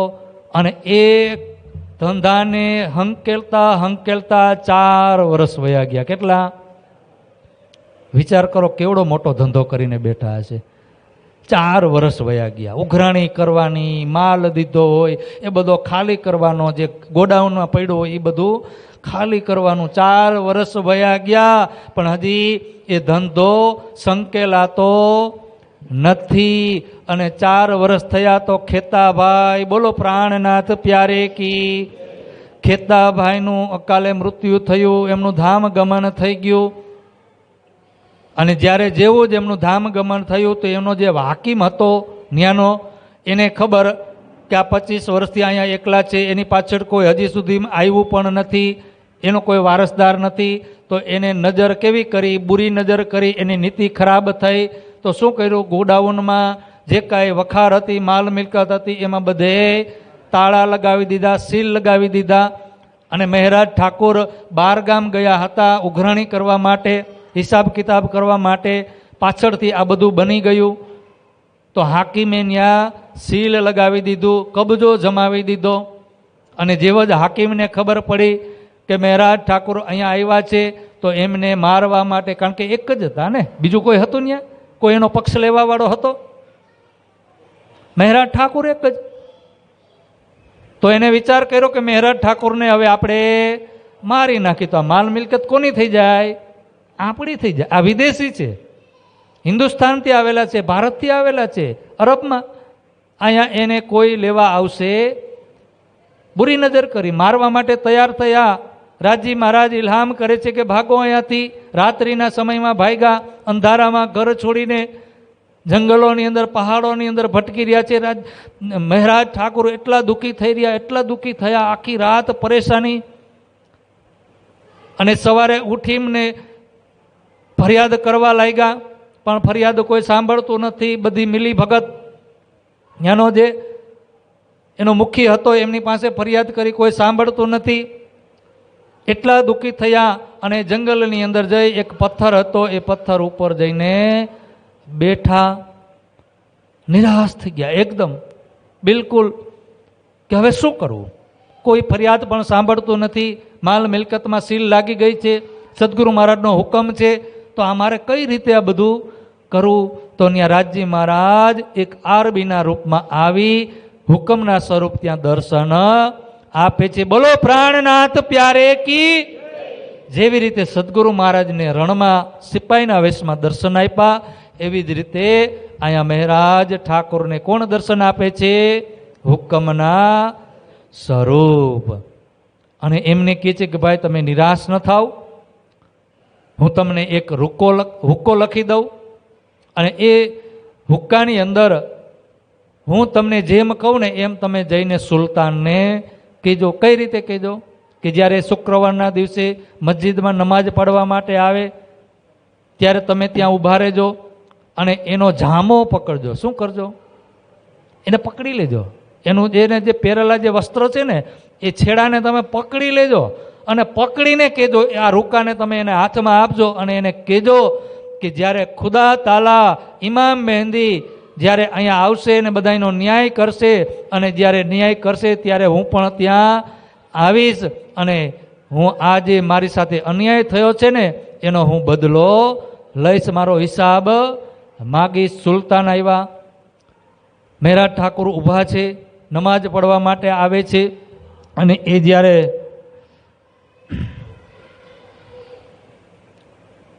એ નમાઝ પઢવા માટે આવે છે ત્યારે મહેરાજ ઠાકોર શું કરે છે? દોડીને હો. અને એ જ્યારે રાજા આવતા હોય, સુલતાન આવે તો એકલા આવે, એના સિપાહીઓ હોય, પહેરવેશ હોય, કોઈને ત્યાં આજુબાજુમાં ફરકવા પણ દેતા નથી. પણ શું કર્યું મહેરાજ ઠાકોરે? દોડીને, જેવા સુલતાન નીકળે ને દોડીને એનો શું કર્યો? જામો પહેરો. ધાય કે દાવાને ઝટક્યા તૂટ ગઈ કસ તાય. જે એને જામો પહેર્યો હતો ને એની જે કસ બાંધેલી હતી એ તૂટી ગઈ, જોરથી પકડી લીધી, મુકતા નથી. અને જ્યારે આવી રીતે થયું તો એ સિપાહીઓ એને પકડવા માટે દોડે છે, પણ સુલતાને એમને રોકી રહ્યા છે કે થા એ તમામ જોરાવર સબ બરજે. સુલતાન શું કર્યું? સુલતાને સિપાહીઓ એને પકડવા માટે, મારવા માટે દોડે છે, પણ સુલતાન એના સિપાહીઓને રોકે છે કે ભાઈ ઉભા રહ્યો, કંઈક કારણ હશે, એની સાથે કંઈક અન્યાય થયો હશે એટલે જ આ આવું કરે છે, બાકી કોઈની તાકાત નથી કે મારી સાથે આવું કોઈ કરી શકે. ત્યારે સુલતાન મહેરાજ ઠાકોરને કહી રહ્યા છે કે એ કહો હકીકત અપની, મેં સુનો અપને કાન. કે તમારી સાથે જે કંઈ અન્યાય થયો હોય, જે કંઈ પરેશાની થઈ હોય એ તમે મને કહો, હું મારા આ કાનથી તમારી ફરિયાદને સાંભળીશ અને એને અમલમાં લઈશ. લા તખોપ યા બની. શું કહે છે? આ અરબી શબ્દ છે, અરબી ભાષા. લા તખોપ યા બની, કે હે બાલક તમે કાંઈ ડરતા નહીં, ગભરાતા નહીં, કોઈ જાતની મૂંઝવણ ન રાખતા, વિના ગભરાએ, વિના સંકોચે જે કંઈ કહેવાનું હોય એ બધું મને કહો. ત્યારે મહેરાજ ઠાકોર એમને કહે છે કે અમારા જે ભાઈ ખિત્તાભાઈ છે એમની જે સંપત્તિ છે એમાં આ લોકોએ મહોર લગાવી દીધી છે. હું 2 મહિના સુધી ફરિયાદ કરી રહ્યો છું પણ કોઈ મારી ફરિયાદ સાંભળતું નથી, એટલે મારે તમારી પાસે આવવું પડ્યું, એટલે જ આવી રીતે કીધું. તબ રૂકા દિયા હાથ મેં કઈ સબ વિખ્યાત, મેં અપને ગલે કા બોજ સો ડારત હો ગલે તુમ. કે મારા સદગુરુ મહારાજે મારી ઉપર જે જવાબદારી સોંપી હતી હવે એ જવાબદારી હું તમને સોંપું છું, પણ આનો હિસાબ હું ક્યારે લઈશ? લેવું હિસાબ તુમકો ખુદાઈ કે હુકમ, જબ હાથ તુમારા હાથ મેં હોવેગા ખુદાઈ કે. ક્યાં થશે? ખુદાના દરબારમાં. ખુદા તાલા બધાનો ન્યાય કરવા માટે બધાનો ન્યાય કરતા હશે ત્યારે તમે એ લાઈનમાં ઊભા હશો, એ કતારમાં, ત્યારે હું પણ ઊભો રહીશ અને આ મારો હિસાબ ત્યારે તમારી પાસે માગીશ. ઇન્સા અલ્લાહ તાલા રોજ ઈદ કે તબ લેવું દાવન ઝટક, કે જેમ અત્યારે અહીંયા જામો પકડ્યો છે ને, એમ ત્યાં પણ હું તમારો દાવન ઝટકી, તમારો હાથ પકડી અને ખુદા તાલાની સામે ઊભા રાખી અને મારો હિસાબ હું તમારી ખુદા તાલા પાસે એ હિસાબ માગીશ. ત્યારે સુલતાન ડરી જાય છે કે આવા શબ્દ અત્યાર સુધીમાં કોઈએ કીધા નથી. સુલતાને શું કર્યું? મહેરા ઠાકુર તો હજી એનો જામો પકડી રાખ્યો છે, છોડતા નથી. ત્યારે એ જામો છોડાવી લે છે ઝટકો મારી અને આસમાન સામું ખુદા તાલા સામું જોઈ અને રહેમ માગે છે. શું કરી રહ્યા છે? યહ કલામ દુર્લભ હે બખત રોજ કયામત, કે તમે જે શબ્દ કહી રહ્યા છો એ તો દુર્લભ છે, આવું કોઈ કહી શકે નહીં. કારણ કે આ આખરના શબ્દ છે. જ્યારે ખુદા તાલા આવશે, બધાનો ન્યાય કરશે, ઇમામ મહેંદી આવશે, એ સમયની તમે વાત કરી રહ્યા છો. छेड़ा झटका अपना देखा तरफ खुदाए, ये सुकन मुझको कब हो किनु न सुनाए, मैं एता तुमको न कहता पर मुझ पर हुआ जुलम. ત્યારે મેરા ઠાકુર કહે છે કે હું આટલું બધું કાંઈ કરત નહીં, પણ મારી ઉપર બહુ મોટો જુલમ થયો છે. તમારા જે હાકીમ છે એ મને કોઈ જવાબ આપતો નથી. ત્યારે સુલતાને કીધું કાંઈ વાંધો નહીં, કાલે તમે આવજો, સભા ભરાશે તો સૌથી પહેલાં ન્યાય કોનો કરીશ? તમારો. ત્યારે સુલતાન નમાજ પડી અને એ રાજમહેલમાં જાય છે. મેરા ઠાકુર પોતાના સ્થાને આવે છે. સવાર પડ્યું, સુલતાને આદેશ કર્યો કે કાલે રસ્તામાં જે મને ઊભો રાખ્યો હતો જે માણસ છે એમને બોલાવીને લઈ આવો. બે સિપાઈ જાય છે, રાડો નાખે છે, કારણ કે કોઈ ઓળખતું નથી, પણ નિશાની આપે છે કે કાલે કોને છેડો પકડ્યો હતો, સુલતાનનો રસ્તો કોને રોક્યો હતો. તો મેરા ઠાકુર કહે છે કે મેં.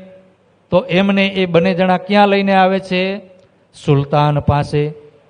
ત્યારે સુલતાન રાજી થઈને ખુશીથી પ્રેમથી વાતો કરે છે, હિન્દુસ્તાનની વાતો કરે છે કે તમારા રાજા કેવા છે, તમારું રાજ્ય કેવું છે, આનંદ મંગલ કુશલ મંગલના સમાચાર પૂછે છે, બધી વાતો કરે છે. અને પછી ફરિયાદની વાતો થાય છે. ત્યારે સુલતાન હાકીમ ઉપર ગુસ્સો કરે છે અને એમને પત્ર લખી એક રૂકો લખીને કહે છે સિપાહીને કે જાઓ એને નોકરીમાંથી કાઢી મૂકો અને આ સામાન જે જપ્તે કર્યો છે શું કરશો તમે? મેરા ઠાકુરને સુપ્રતિત કરો. હવે આ વાતની ખબર નવતનપુરી ધામમાં પહોંચી. પત્ર લખ્યો તો પ્રાણનાજી મહારાજે કે ખેતાભાઈનું ધામ ગમન થઈ ગયું છે. તો ત્યાંથી સદગુરુ મહારાજે 3 જણાને મોકલા સહાય માટે. કોને કોને મોકલા? પ્રેમજી બિહારીજી મહારાજ, નાગજીભાઈ અને માનજીભાઈ, જે ગાંગજીભાઈના દીકરા છે માનજીભાઈ, એમને પણ સાથે મોકલા છે. લાલદાસજી મહારાજ અહીંયા 2ના નામ બતાવે છે, પણ બીજા વિતકકારો 3ના નામ બતાવે છે. એક માનજીભાઈનું નામ તો અહીંયા આવે છે. બિહારીજી મહારાજ, એમની સાથે કાનજી, કોણ છે? કાનજીભાઈ જ ને?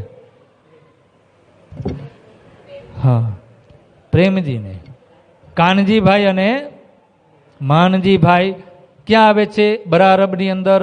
શ્રીજી મહારાજ બધો હિસાબ કિતાબ એમને આપે છે કે આટલું આટલું આ છે, આટલું આટલું આમ થયું, આટલું આ લોકો લઈ ગયા, હવે આટલું વધ્યું છે. સોનાની કટાર હતી, ઘણું બધું હતું, સોનાના વાસણો હતા. અને એ બધું કોને આપે છે? બિહારીજી મહારાજને, કે તમે આ લઈને જાઓ, હજી થોડોક હિસાબ કિતાબ ઉઘરાણી બાકી છે તો એ પતાવીને હું આવું. ગોડાઉનમાં આગ લાગી ગઈ. શું થયું? જે ગોડાઉન ખોયલા ને બિહારીજી મહારાજ, આ 3 લોકો પાછા આવે છે. ક્યાં આવે છે? નવતનપુરી ધામની અંદર. લાલચ આવી ગઈ, રસ્તામાં વહાણમાં બેઠા છે. કોને લાલચ આવી? નાગજીભાઈ અને બિહારીજી મહારાજને લાલચ આવી, પણ માનજીભાઈને લાલચ આવતી નથી. આ બંનેને લાલચ આવી ગઈ. પણ કદાચ આ માનજીભાઈ ત્યાં જઈને ભાંડો ફોડી નાખે તો શું કરવું? હવે આ ઝઘડી રહ્યા છે. માનજીભાઈ કહે છે કે આવું કરાય નહીં, ઓલા લોકો કહી રહ્યા છે કે આવું જ કરાય. હવે એ વાહણની અંદર બેઠા છે, થોડોક તાણ ખેંચ થઈ, થોડોક ઝઘડો થઈ, એમાં જે કાંઈ પોટલાઓ હતા એ બધા દરિયામાં ડૂબી ગયા. કટાર ડૂબી ગઈ, કટાર લેવા ગયા તો પોટલા ખંભે હતા એ બધા વયા ગયા. હાથમાં કાંઈ રહ્યું નહીં. ખેતાભાઈએ કીધું હતું ને અનિતિનું ધન છે, શું થશે? કાં આગ લાગી જશે, કાં જલમાં ડૂબી જશે, અને કાં રાજઘરાનામાં વહી જશે. આ ધર્મના કામે આવશે નહીં. જે વખારો હતી, ઓલા હાકીમને ઈર્ષા હતી હજી કે વખારો તો ખોલી નાખી, ગોડાઉન ખોલી નાખ્યા, ઘણો બધો માલ સામાન પડ્યો છે, પણ એની નીતિ હજી ગઈ નહીં. તો એને શું કર્યું? રાત્રિમાં ગોડાઉનમાં આગ લગાવી દીધી. જે કાંઈ હતું એ બળીને ભસ્મ થઈ ગયું. થોડીક ઉઘરાણી બાકી હતી એ ઉઘરાણી કરી અને આવે છે મહેરાજ ઠાકોર. આ વાતની ખબર પડી. નવતનપુરી ધામની અંદર બિહારીજી મહારાજને આ ત્રણેય લોકો ગયા તો ત્યાં જઈને શું કર્યું? શું કીધું? બિહારીજી મહારાજે સદગુરુ મહારાજને, ગાંગજીભાઈને, વાલબાઈને શું કીધું? કે મહેરાજ ઠાકુર જેવા પેલા હતા ને એવા રહ્યા નથી. અમને કાંઈ આપ્યું નહીં, એ બધું પચાવી પાડ્યું, એ બધું હજમ કરી ગયા છે, કાંઈ આપતા નથી. વાલબાઈને કીધું. જ્યારે મહેરાજ ઠાકુર આવવાના હતા ત્યારે વાલબાઈને કીધું. કોને કીધું? બિહારીજી મહારાજ, કાનજીભાઈ, કે હવે બુવા ફઈબા છે એને વચમાં લ્યો, નકર આપણું કામ બનશે નહીં. ફઈબાને કીધું કે આનો અધિકાર કોના ઉપર છે? જે તમારા ભાઈની સંપત્તિ છે એનો અધિકાર કોનો? તો તમારો, ગાંગજીભાઈનો, એમના પરિવારનો. આ તમારા પરિવારનો અધિકાર છે. મહેરાજ ઠાકુર એ પચાવી લીધું છે, હજમ કરી ગયા છે, કાંઈ આપતા નથી. અને જ્યારે એ આવી રહ્યા છે તો એક કામ કરો, કારણ કે એ તમને આપશે નહીં તો શું કરો? રાજા પાસે જાઓ, રાજાને કહો, અધિકાર માગો કે મારા ભાઈની સંપત્તિ મહેરાજ ઠાકોર લઈને આવે છે, અમને મળવી જોઈએ. શું કીધું? વાલબાઈ ગયા રાજ દરબારમાં, રાજાને કીધું કે અમારી સંપત્તિ છે જે અમારા ભાઈની, ખેતાભાઈની, આવી રીતે બધું બની ગયું છે, મહેરાજ ઠાકોર લઈને આવે છે, અમને આપતા. ચોકી પેરો બેઠાવી દીધો. કોને? રાજા. અને જેવા જ બંદર ઉપર ઉતર્યા મહેરાજ ઠાકુર તો શું થયું? સિપાહીઓ પકડીને ક્યાં લઈ ગયા? માલ સામાન સાથે જે કાંઈ સંપત્તિ લઈને આવ્યા ને એ બધું લઈ અને ક્યાં ગયા? રાજ દરબારમાં. મહેરાજ ઠાકુર બધો હિસાબ કિતાબ સાથે જ હતો. અને એ હિસાબ કિતાબ આપતા આપતા કેટલા? 4 મહિના વયા ગયા. કેટલા?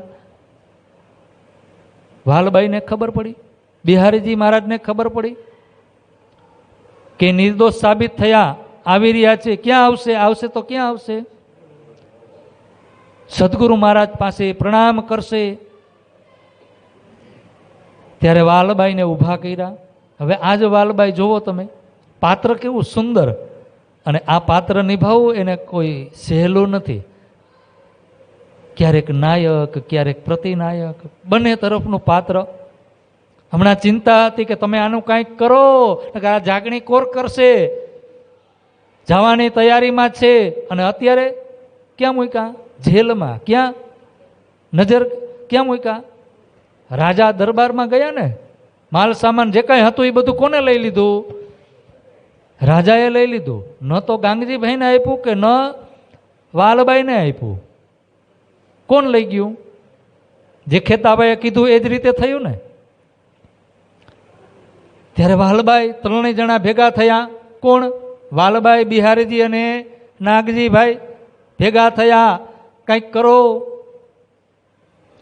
ત્યારે વાલબાઈએ કીધું દેવચંદ્રી મહારાજ પાસે આવીને કે હે સદગુરુ મહારાજ, મહેરાજ ઠાકુર આવી રહ્યા છે અને એ જ્યારે પ્રણામ કરવા આવે અને જો તમે એમના પ્રણામ સ્વીકાર કરશો તો હું કૂવામાં અને આત્મહત્યા કરીશ.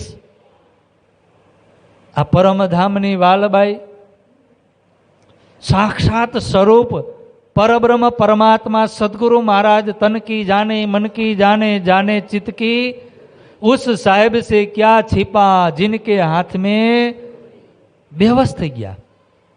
બેવસ થઈ ગયા ને કોની સામે? માયાની સામે. આ જો તમે માયાની તાકાત, સદગુરુ મહારાજને તો ઇન્દ્રાવતીની બધી ખબર કે એમના ઘરની અંદર એમના પત્નીના જે કંઈ આભૂષણો હતા એ પણ આવીને આપી દીધા. તો ખેતાભાઈના ધન ઉપર ક્યારે એની દ્રષ્ટિ જાય નહીં જાય. અને એ તો અંતર્યામી પરમધામની આત્માની પરખ કરી લેતા હતા. પરમધામની અંદર એ દ્રષ્ટિ કરીને એ ધામનું વર્ણન કરતા હતા. તો એ મહારાજ ઠાકુરને, એ સ્વભાવને, એ વ્યવહારને સદગુરુ મહારાજ ન ઓળખતા હોય, પણ ઝૂકી ગયા. ક્યાં ઝૂક્યા? માયા. એ માયા છે અતિ બલવંતી, ઉપની છે મૂલધણી થકી. જે પરબ્રહ્મ પરમાત્માએ માયા બનાવી અને એ બ્રહ્મ આ સંસારની અંદર જે લીલા કરી રહ્યા છે. કોણ લીલા કરી રહ્યું છે? બ્રહ્મ. કોણ લીલા કરી રહ્યું છે? બ્રહ્મ સ્વરૂપ સદગુરુ મહારાજ લીલા કરી રહ્યા છે. તો એમના માટે પણ આ બંધન આવ્યું. શું આવ્યું? બ્રહ્મ. એ બ્રહ્મે બ્રહ્મ માટે પણ બંધન મૂક્યું છે ને. સદગુરુ મહારાજ સ્પષ્ટતા ન કરી શકે? કરી શક્યા? એ માયાનો તાકાત છે, માયાનું બલ છે. અને એ ખેલની અંદર આ લીલા છે. શું છે આ? અને આ લીલા જ્યારે પરમધામની અંદર 7મા દિવસની અંદર જાહેર થશે, એક એક દ્રશ્ય ખડા થશે, કેટલી હાંસી થશે? થશે કે નહીં? કેટલો આનંદ થશે? એ હાંસીની અંદર શું હોય? આનંદ જ હશે ને, કે દુઃખ હશે? બિહારીજી મહારાજને આપણે જોશું તો એ દુઃખ થશે કે આનંદ થશે? અરે આનંદ થશે કે હે બિહારીજી મહારાજ, એ રતનભાઈ, જો તમે આ ન કર્યું હોત ને તો 18,758 વાણીનો વિસ્તાર થયો ન હોત. મંગલપુરી ધામની સ્થાપના ન થઈ હોત. પદ્માવતીપુરી ધામની સ્થાપના, એ પન્ના પરમધામ ન બન્યું હોત. એ આ બ્રહ્માંડની અંદર જાગણીનો મૂલ મિલાવો ન બન્યો હોત. આનંદ હશે ને? આ લીલા છે. વાલબાઈ કુવા પાસે ઊભા રહી ગયા અને એ પરમધામની આત્મા કે કરીને બતાવે કે ન બતાવે? ખોટું ખોટું નહીં, હકીકત. ધમકી નથી, હકીકત છે. ખોટી ધમકી નથી, સાચી ધમકી છે. કે કદાચ દેવચંદ્રજી મહારાજ પ્રણામ કરે, એ પણ દેવચંદ્રજી મહારાજ જાણે કે કદાચ હું એમના પ્રણામ સ્વીકાર કરીશ ને તો વાલબાઈ પડશે જ.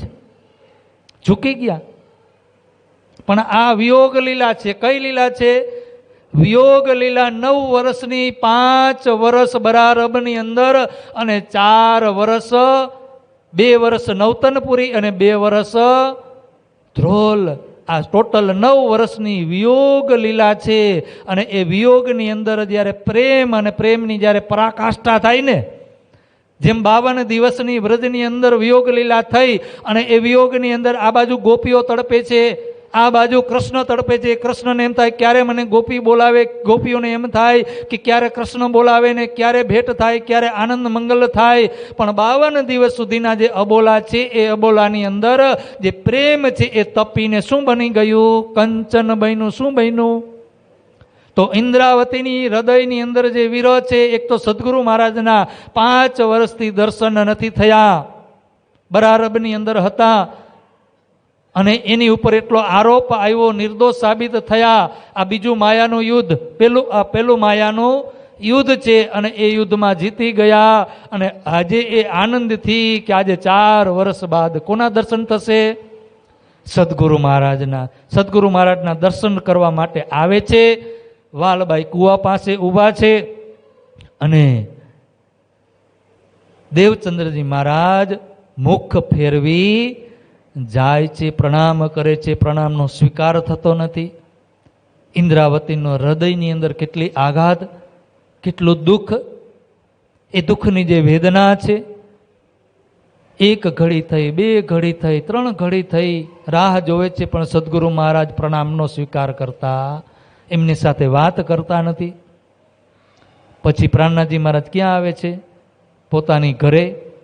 પણ સદગુરુ મહારાજને મળવા જતા ઇન્દ્રાવતી પણ પરમધામની આત્મા હઠીલી હઠ કરે છે. જેમ ગોપીઓએ વ્રજમાં હઠ કર્યો કે કૃષ્ણજી તમે ન બોલાવો ત્યાં સુધી અમે પણ તમારી સાથે બોલવાના નથી. ઇન્દ્રાવતી હઠ કરી રહ્યા છે કે જ્યાં સુધી સદગુરુ મહારાજ બોલાવે નહીં ત્યાં સુધી હું પણ જાઉં ન જાઉં.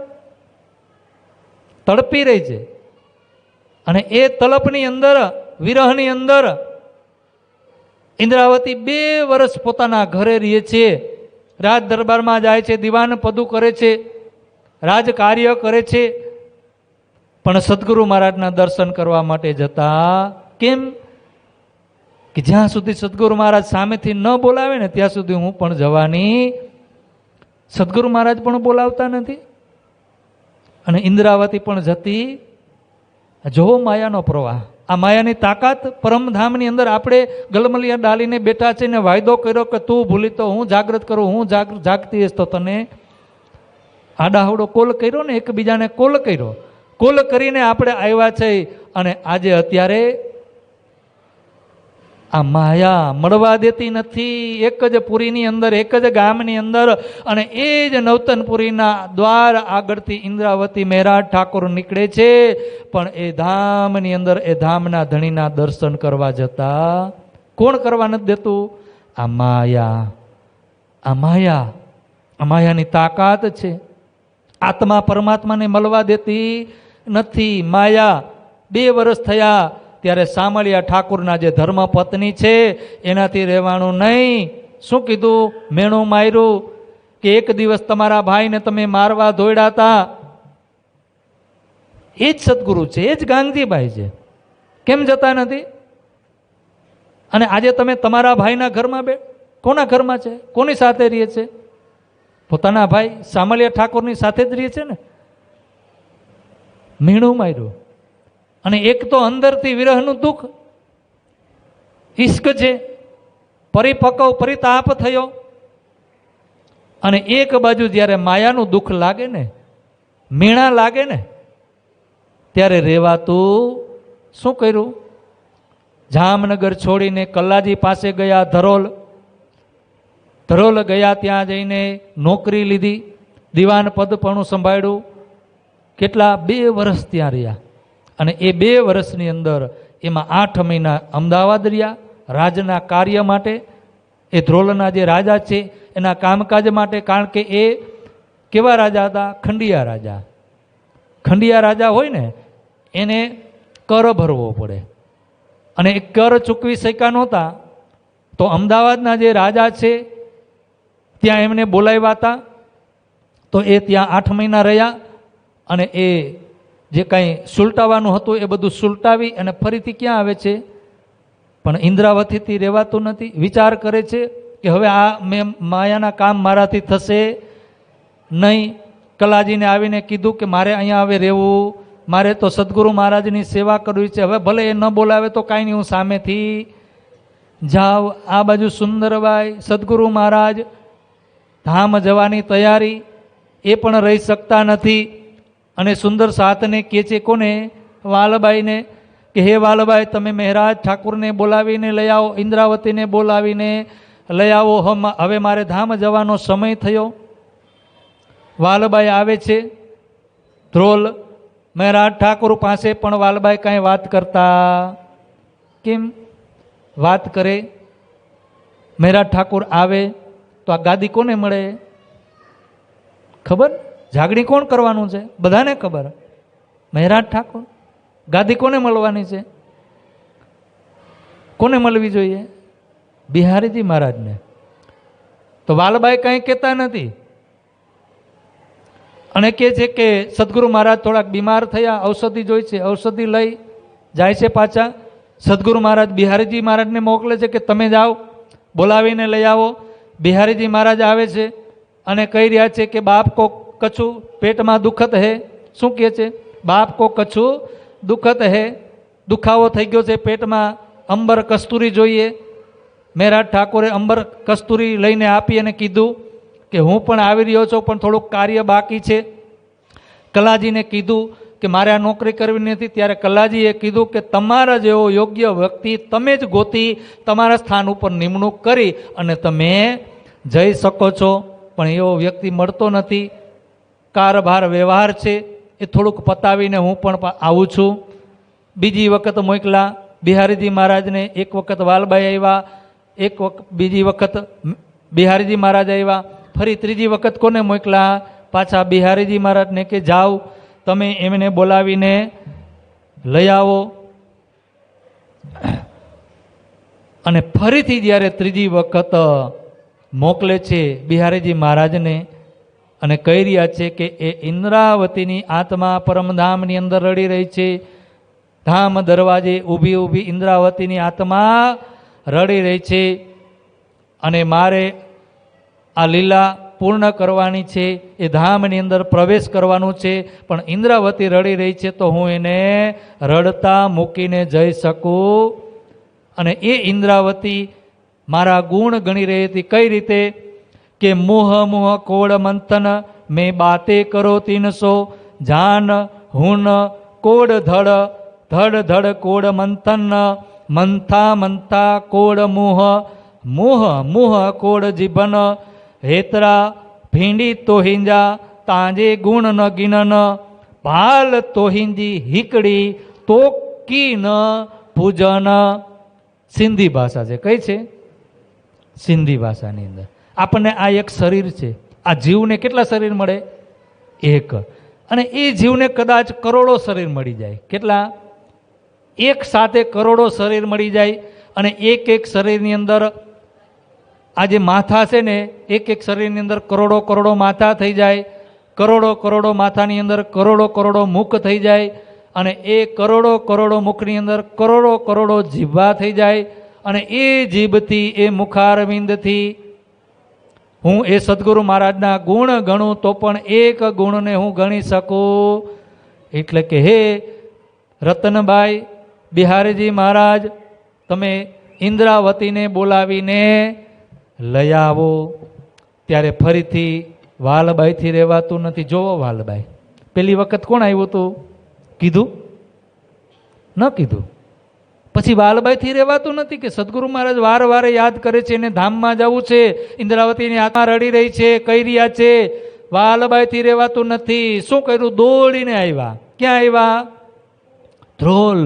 કરે મહેરાજ ઠાકોર, તમને શું થઈ ગયું? તમને કેટલી વખત બોલાવવા માટે સદગુરુ મહારાજે મોકલા, તમે કેમ આવતા નથી? ત્યારે મહેરાજ ઠાકોરે શું કીધું? શું કીધું? પહેલાં તો એમ કીધું કે થોડુંક કામકાજ છે ને એ પૂરું કરવાનું બાકી હતું એટલે હું આવી શક્યો. પછી શું કીધું? પહેલી વખત તમે આવ્યા કીધું, 3 વખત બિહારીજી મહારાજ આવ્યા કીધું. આ તો હું કહું છું, આવું નથી. બોલો કૃષ્ણ કનૈયા લાલ કી. એ પ્રાણનાથ છે, એ ન કહીએ પણ આપણે એ ભાવ લઈને કહીએ છીએ. કદાચ આપણને કોઈ આવી રીતે આપણી સાથે પ્રસંગ થયો હોય તો આપણે શું કહીએ? આમ જોશમાં કહી ને, સામેવાળા વ્યક્તિને શું કહી? એટલે ભાઈ તું 3 વખત આવી ગયો, એક વખત કીધું, આમંત્રણ આપ્યું, લગ્નમાં તો મારે આવવું હતું, 3 વખત ભેગો થયો, એક વખતે કીધું. પણ એ પ્રાણનાથ છે, હકી સ્વરૂપ છે, એ લીલા છે. ત્યારે કીધું કે હાલો હું હવે તમારી જ સાથે આવીશ. જે કંઈ કામકાજ હતું ને એ રાજ દરબારમાં ગયા અને કીધું કે હવે તમે જાણો ને, તમારું કામ જાણે. મારા સદગુરુ મહારાજ મને બોલાવી રહ્યા છે અને એ સદગુરુ મહારાજના ચરણોમાં મારે જવું છે. સંબંધ 1712 શ્રાવણ વધી અષ્ટમી મિલાપ શ્રી દેવચંદ્રજીશો કહો બાત જમી. બોલો સદગુરુ મહારાજ કી. શું કહી રહ્યા છે લાલદાસજી મહારાજ?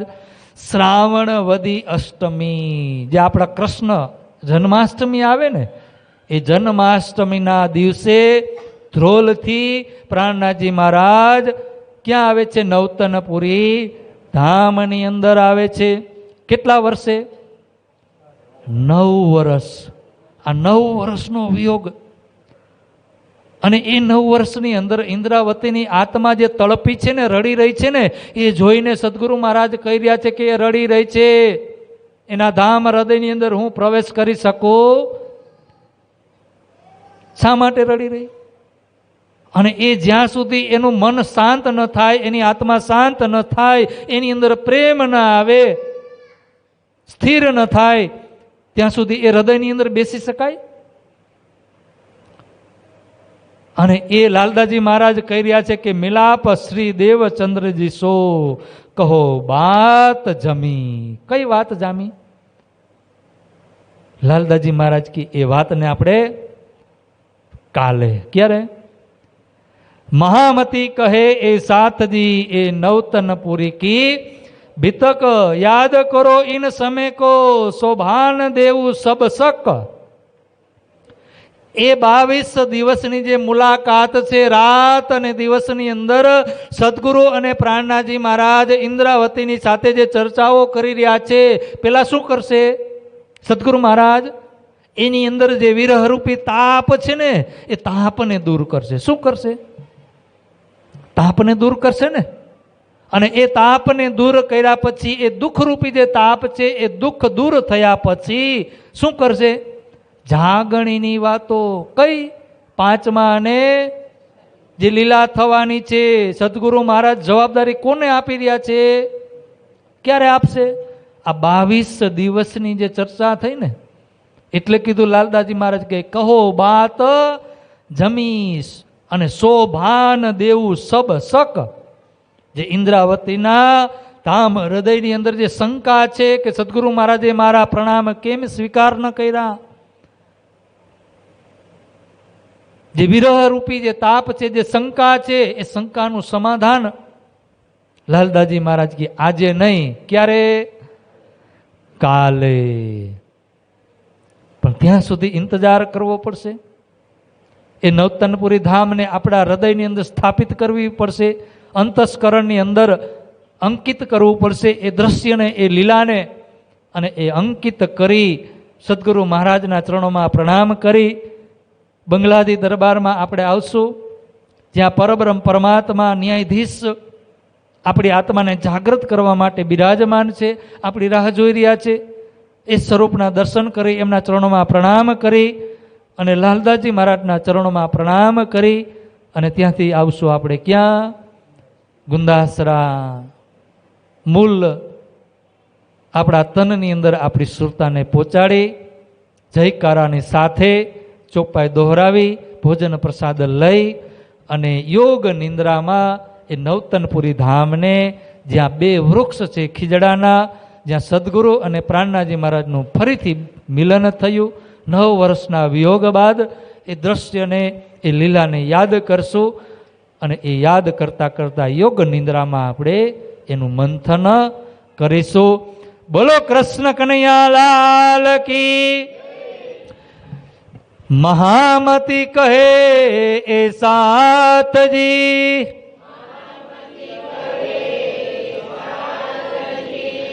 ए नवतनपुरी की बितक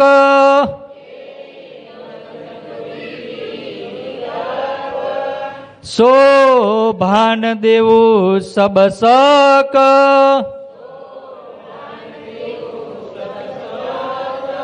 शोभान देवु सब सक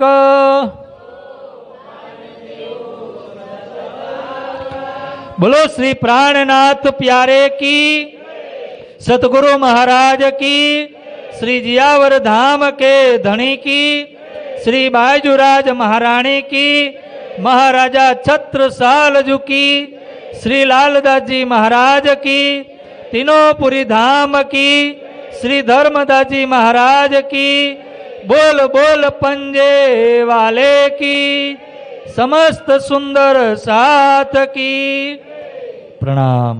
सुंदर साथ जी।